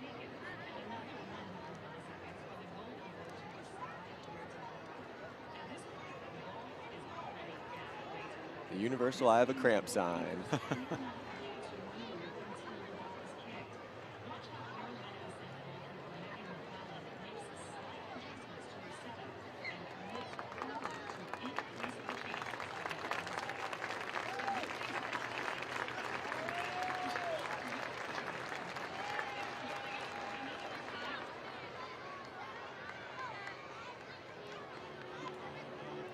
Jenna Butler has been really composed and a good leader for this team. And for more on the 25-year-old defender, Anna Whitty.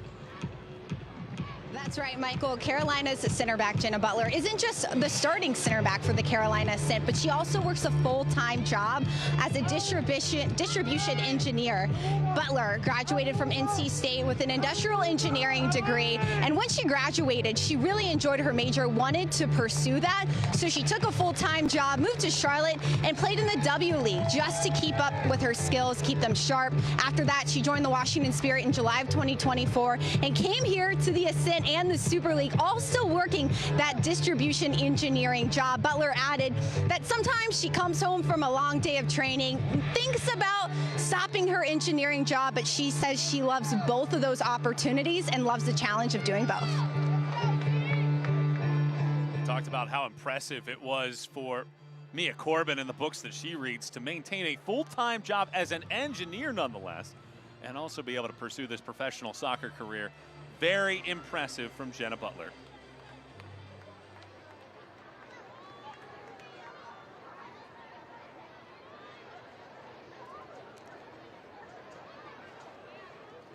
Substitution brought to you by Botero Cards. It is... Here's this cross coming in from Merrick as it bobbles down. Porter swings it back in. Asking for the flag to go up, it won't happen.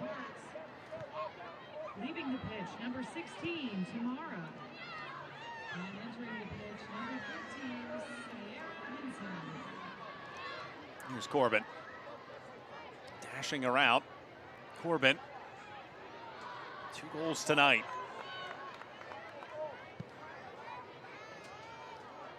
This ball all the way across. Here's a swing as this ball bounces down.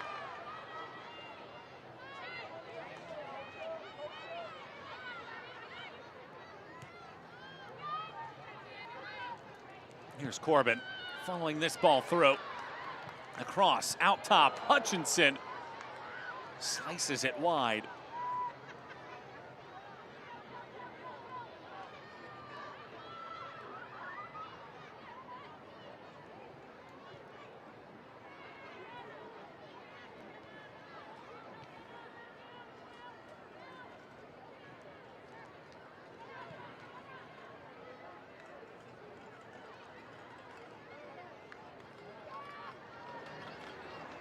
This ball played forward, a little bit of a shove, and it is a foul, and it gives Dallas an opportunity here.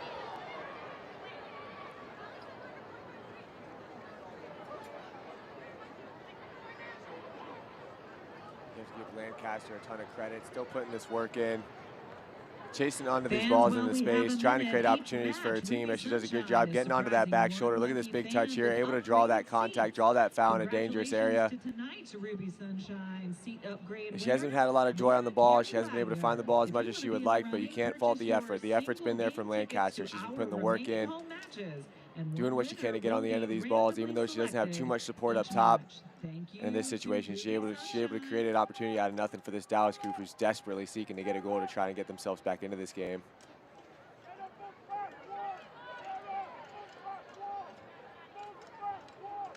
Well, can Dallas get something back here and try to sneak back into this game? Cross comes in, doesn't make it past the first defender. Floated right back in. There's an empty header that flies over the top of the crossbar. Nobody was covering there for Carolina. And that's a goal kick, Carolina Ascent. Now Carolina Ascent, new Carolina Ascent merch drops every month. Check out the new scarves, t-shirts, hats, personalized jerseys, and more at carolinaascent.myshopify.com.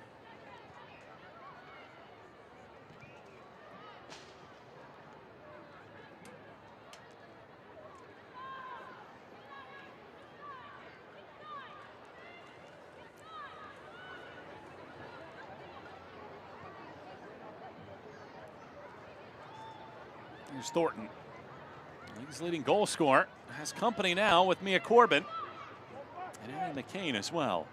This ball flies all the way across, and it's rolling wide. Lancaster to the top of the 18, unable to cycle it back. Deborah fires this ball around, and it's a comfortable play for Leshnak Murphy, looking for her second clean sheet since taking over the starting role for Carolina.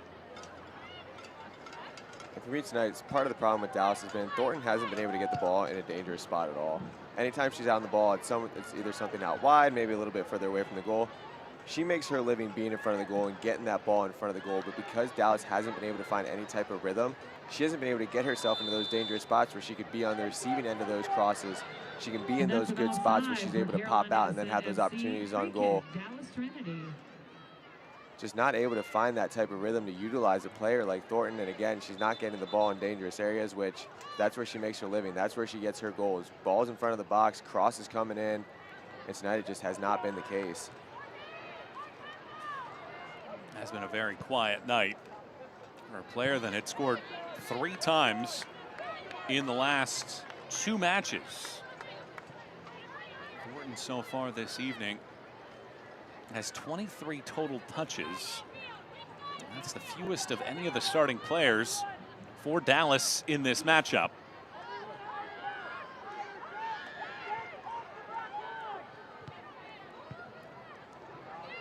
That pass is intercepted. There's Thornton being aggressive. Something Pauline McDonald very much wanted.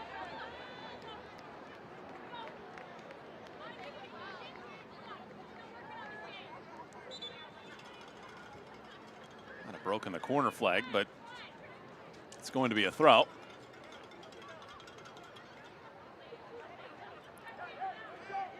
Well, that's not the fix we were looking for. We should fix the pole, but not the flag.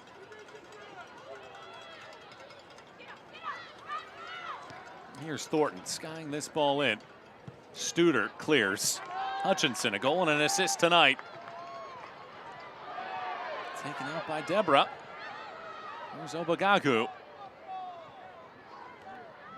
Hinson throws it through and it rolls calmly over to Aguilera.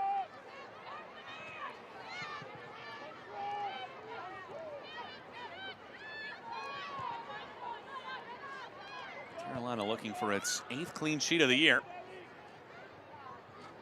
Exploding for 3 goals tonight. The most allowed by Dallas all year.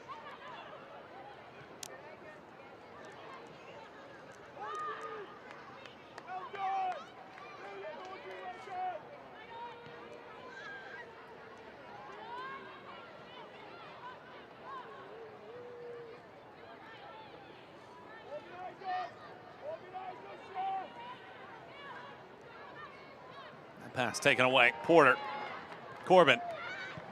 Plenty of space here for Porter, but the ball floats into the middle of the park, and White comes out to clear.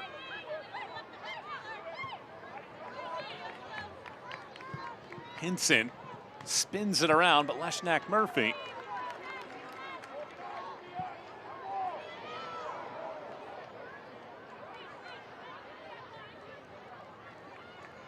Deborah.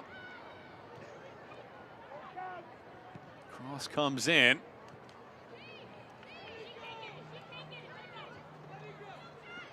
And it rolls out for a throw. It looks like Addison Merrick as well. Hits the deck. Hopefully just the signs of a cramp as she holds her right knee.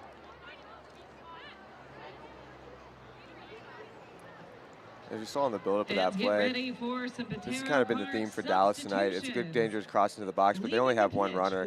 They don't have their numbers. They haven't been able to get those numbers forward that they're used to having.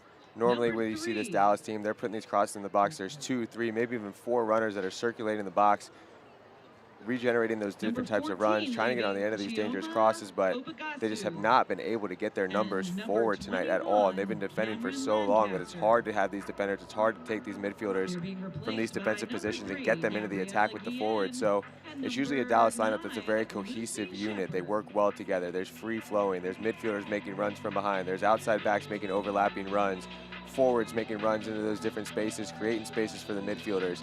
But tonight, they've just been defending for so long, and it's just such a long game for them, defending, that they have not been able to get those numbers forward so they can support the forwards, so that they can support all the hard work that's getting put in when they do get the opportunity to get on the ball, which has been rare tonight, but to get those crosses into the box.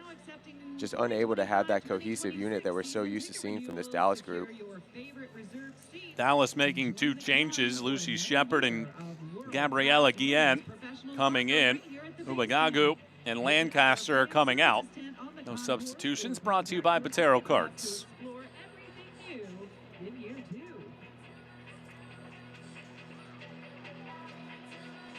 Well, to your point, though, when you look at the statistics here tonight, each side with 11 shots, so it's the first time in the spring season that Carolina have given up double-digit shot attempts in a match. Carolina, 4 shots on target, 3 of those 4 going in. Dallas have only put 2 shots on target in this match. And they only have 15 total touches inside of the opposition's box tonight.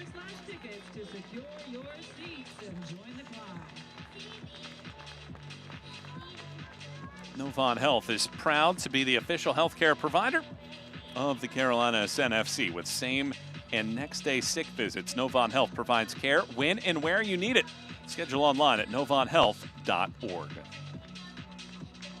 Now Carolina is going to make a change as well. Jada Bedoya replaces Audrey Harding here in the 80th minute. Substitution brought to you by Botero Carts. And an absolute masterclass of a game from Harding. For me, she really set the tempo early in this game for this Carolina group. Dictating out wide, getting at that back line, getting at the different defenders, able to create the first goal and really the first opportunity for this Carolina team. She made a huge difference because Dallas had a very bright start to this game. There was 5 or 6 minutes at the start of the game where it looked like Dallas was going to be on the front foot. They started getting the ball out wide to Harding. She started creating different opportunities, and you slowly saw that momentum start to swing.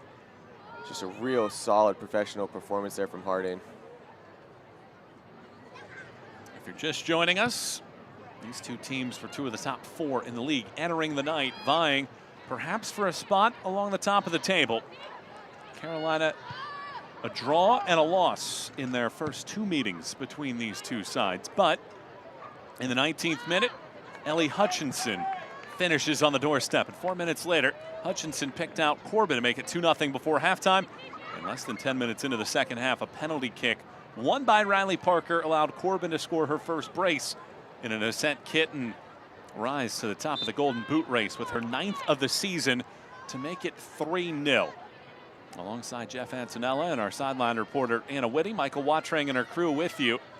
Great to have you on board for this one here tonight in the USL Super League. And as things sit, it is Carolina atop the table in the USL Super League. If it sticks, it would be the first time since November 9th that they are first on the table.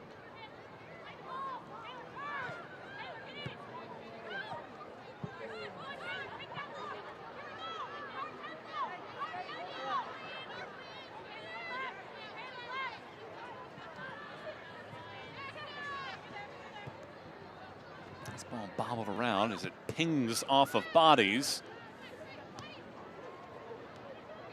Studer unable to clear. It's taken over by Shepard. Deborah throws this right towards Leshnak Murphy.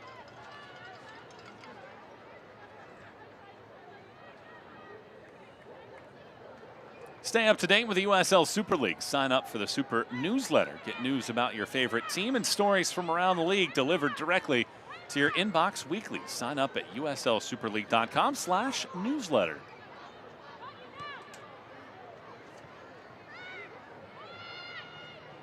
Corbin canceled out by Deborah, who gets it right back. And Corbin having a little bit of words with the referee there. Wasn't ready for that ball to come back in her direction.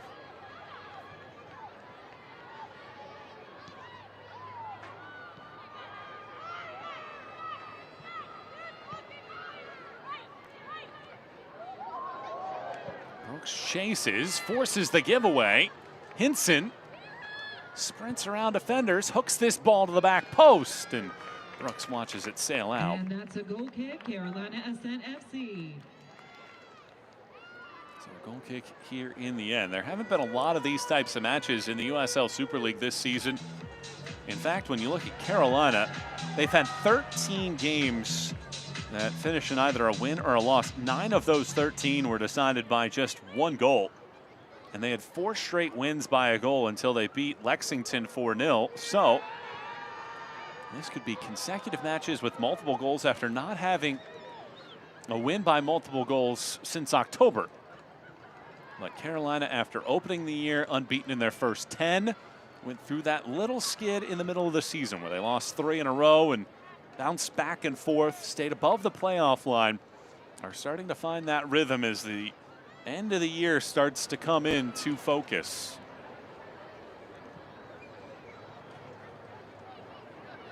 Thornton. Gets it out. Cross comes in. Tricoli skims it off of her head.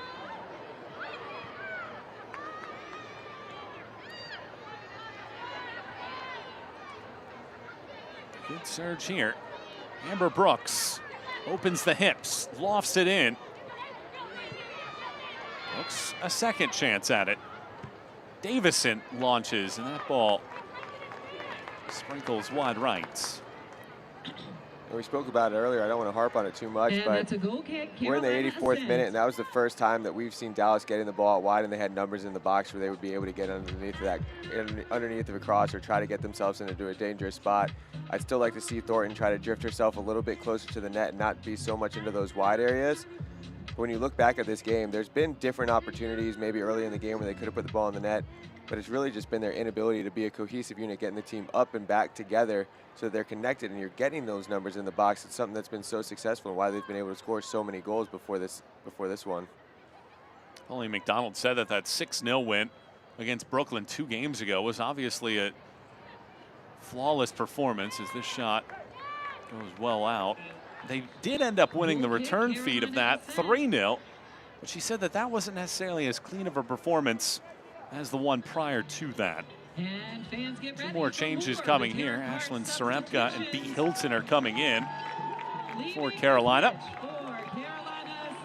And Mia Corbin sees her shift come to a close, and what a shift it was. 2 more goals tonight. She scored in 5 of the last 7. Leaves the field, finds herself tied on top of the Golden Boot race. Not a bad night's work. There's still some time left in this game. There's still a lot of games to be played, but that's been a focal point of what we've been talking about tonight, and the race just got a little bit tighter. Allie Hutchinson also comes out, and Hutchinson's been in good form. She scored for the Israeli national team during that international window a couple weeks ago, and now she scores in this one, gets an assist. She had a goal against Spokane earlier this March.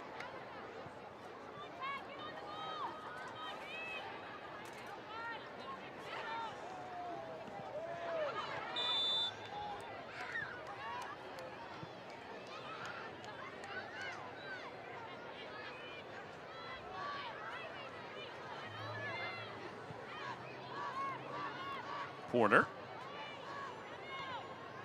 87th minute of a clinical performance on the home pitch.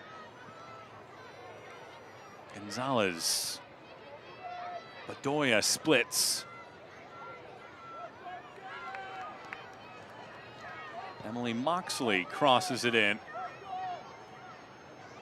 Shepard. Able to get it out for a throw instead of a corner.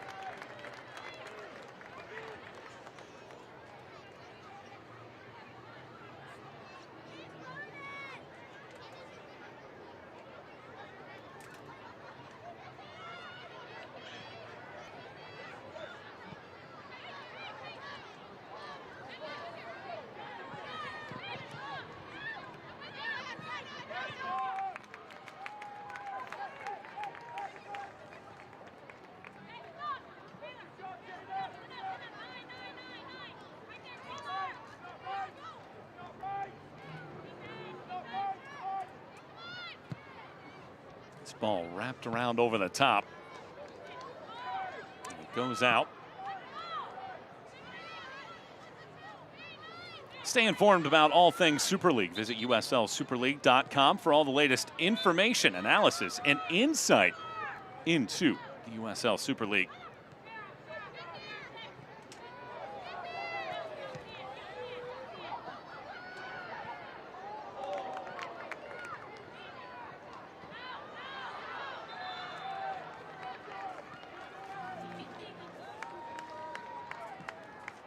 And that'll be a goal kick, Carolina Ascent. 1, 2, 3, 4.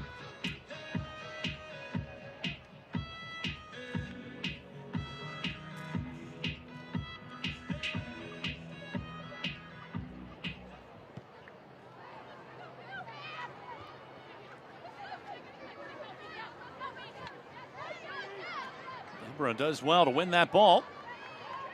Here's Hinson. Shepard. Overlap here.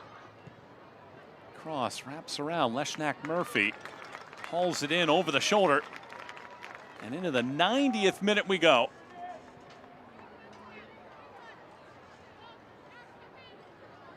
Well, what a performance it has been so far tonight by Carolina, putting themselves atop the table. And yet again, separation so difficult to come by in the USL Super League. If this holds, which we assume that it will, Sarepka fires that ball off of the defender. Carolina would have a 1-point edge on Brooklyn for the top spot. Fort Lauderdale United would be 2 points off the pace for the top spot. Dallas in fourth would be 4 points off of the leaders of the table. And there's Tampa Bay looming, 3 points off the pace for the final playoff berth. 5 minutes of stoppage time here in this matchup. And second half stoppage time brought to you by Blue Cross Blue Shield of North Carolina. Remember, your energy can make all the difference. Stay loud, stay proud, and let's bring this victory home.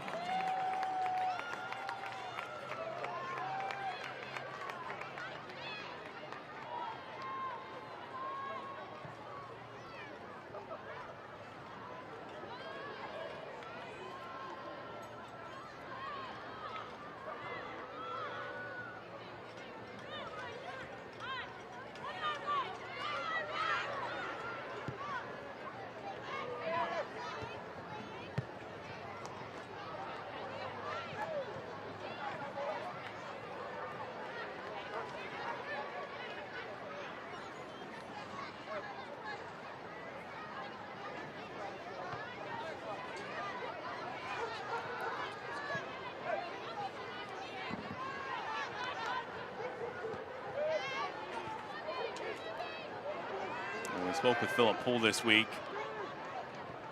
and he looked at this as one match at a time, but the emphasis has always been when they create their chances to find that efficiency, and knowing against Dallas that it's been a good side from day one of the season. It was going to be difficult to play against this group. A 3-0 win would be acing the test here tonight for the Ascent against a Dallas side that had come in red hot, had been the hottest team in the league. Back-to-back wins, scoring 9 unanswered goals in those two. Well, if Carolina can string together performances like this, they're going to be very, very difficult to beat going forward. And it was just a very professional performance from the opening whistle. Defensively, everybody was switched on. They were closing the space, not giving Dallas any opportunity to get into any type of game rhythm. And in front of the net, they were just absolutely clinical. We've talked about the opportunities that they've been able to get, the amount of shots on goals they've been able to have, but the goals weren't falling for them. But that just speaks to how the offense has been in a rhythm, because it's all about getting the quality chances. The goals will come if you're getting those chances. And now as Carolina's starting to see the ball hit the back of the net more and more, and they're getting more frequent. The last game was 4-0. This one's 3-0. The more that a team that's creating those chances start to see the ball hit the back of the net, the more that confidence just continues to grow and grow. And if they're able to string performances together the way that they have these last 2 games, they're going to be very difficult to beat. And they're going to be something that's going to be a real force in these playoffs. It's going to be a little more of an extended break, about 10 days between matches, as Carolina goes from here to the nation's capital to take on DC Power on April 8th. And then after that, 2 straight home matches against Brooklyn and Spokane. So perhaps a chance here in the next couple matches to provide some separation between them and the others at the top of the table. Meanwhile, for Dallas, quick turnaround after this one. They get DC Power here in just a few days. See, that's great for Dallas. If Dallas, you want to get rid of this game and get on to the next one as fast as you can to put this one behind you. And on the flip side, if I'm Carolina, I wish I was playing tomorrow. You have this type of rhythm, you have this type of momentum, you have this type of good vibe. Those are the moments where you want to be on the field as much as possible to keep this momentum going. I know that they'll do a good job of regrouping with that break, a 10-day extended break, but you know, if you're Dallas, it's a good thing you're playing right away. But if I'm Carolina, I'd want my next game to be 2 days. I rest, recover, get me back on the field so I can keep playing this way and get into this rhythm, keep it going. Into the final minute we go of this one. Stay tuned after the game. We'll have our player of the match presented by Newcourt and an interview with Anna Whitty. Also recap the highlights and the stats from this one. before signing off for this weekend in the USL Super League. A couple midweek matches to highlight on your calendar. Next week in the Super League, and getting close to the end of the year. Regular season wrapping up just before June.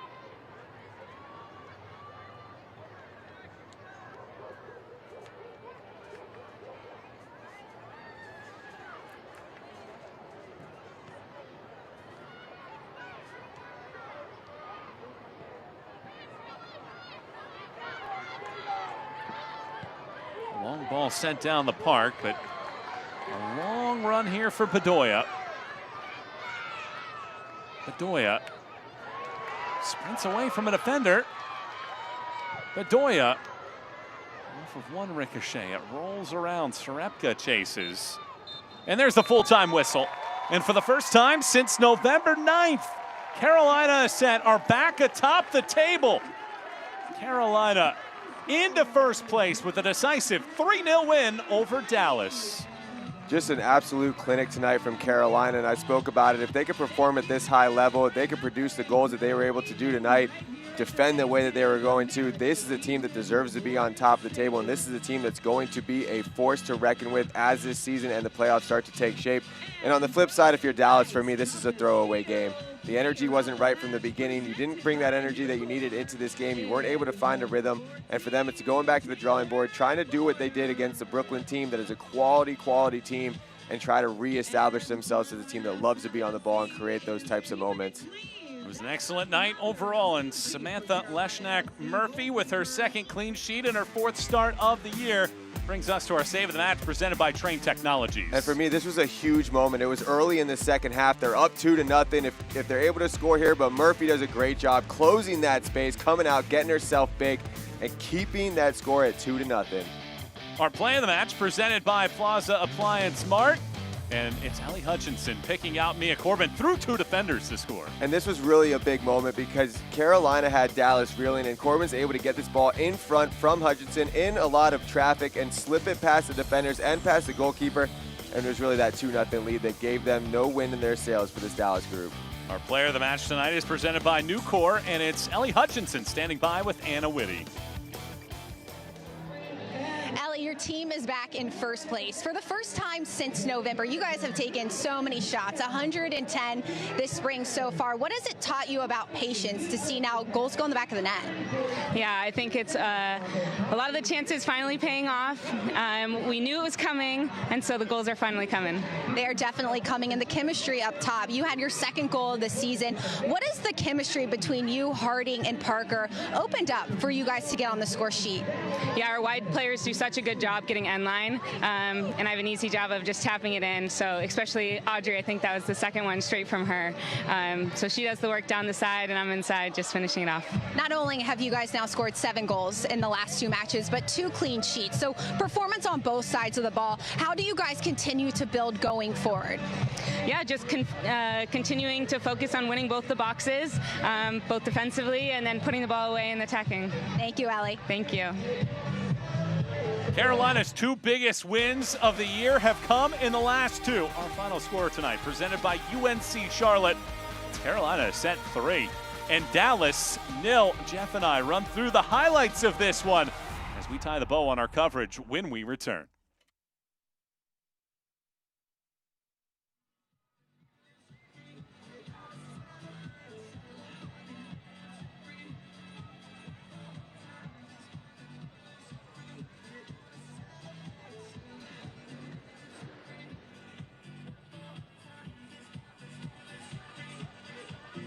Night against Dallas Trinity.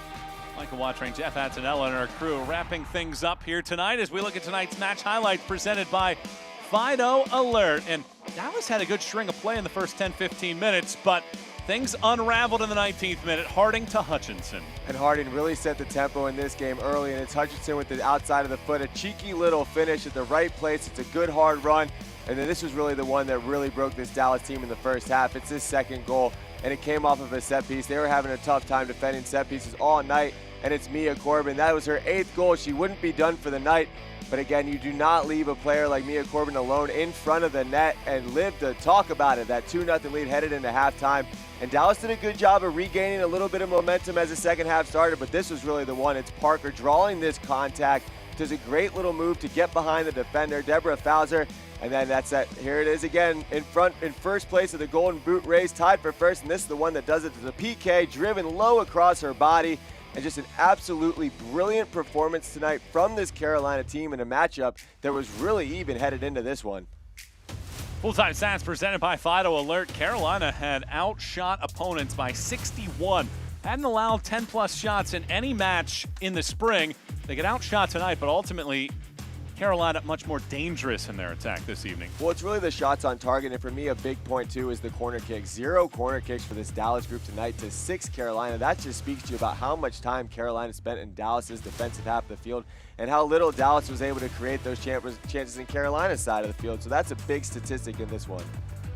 Our standings brought to you by A&J Wineries. See Carolina atop the table for the first time since November 9th. Well, we told you it would move a lot tonight, and that's exactly what it did. Carolina sees themselves as the top seed. Brooklyn ends up drawing 2-2 with Tampa, and Dallas is now right above that playoff line with Tampa knocking at the door. So it's a standing that's fluctuating all season long, but now it's really getting tight when it matters the most.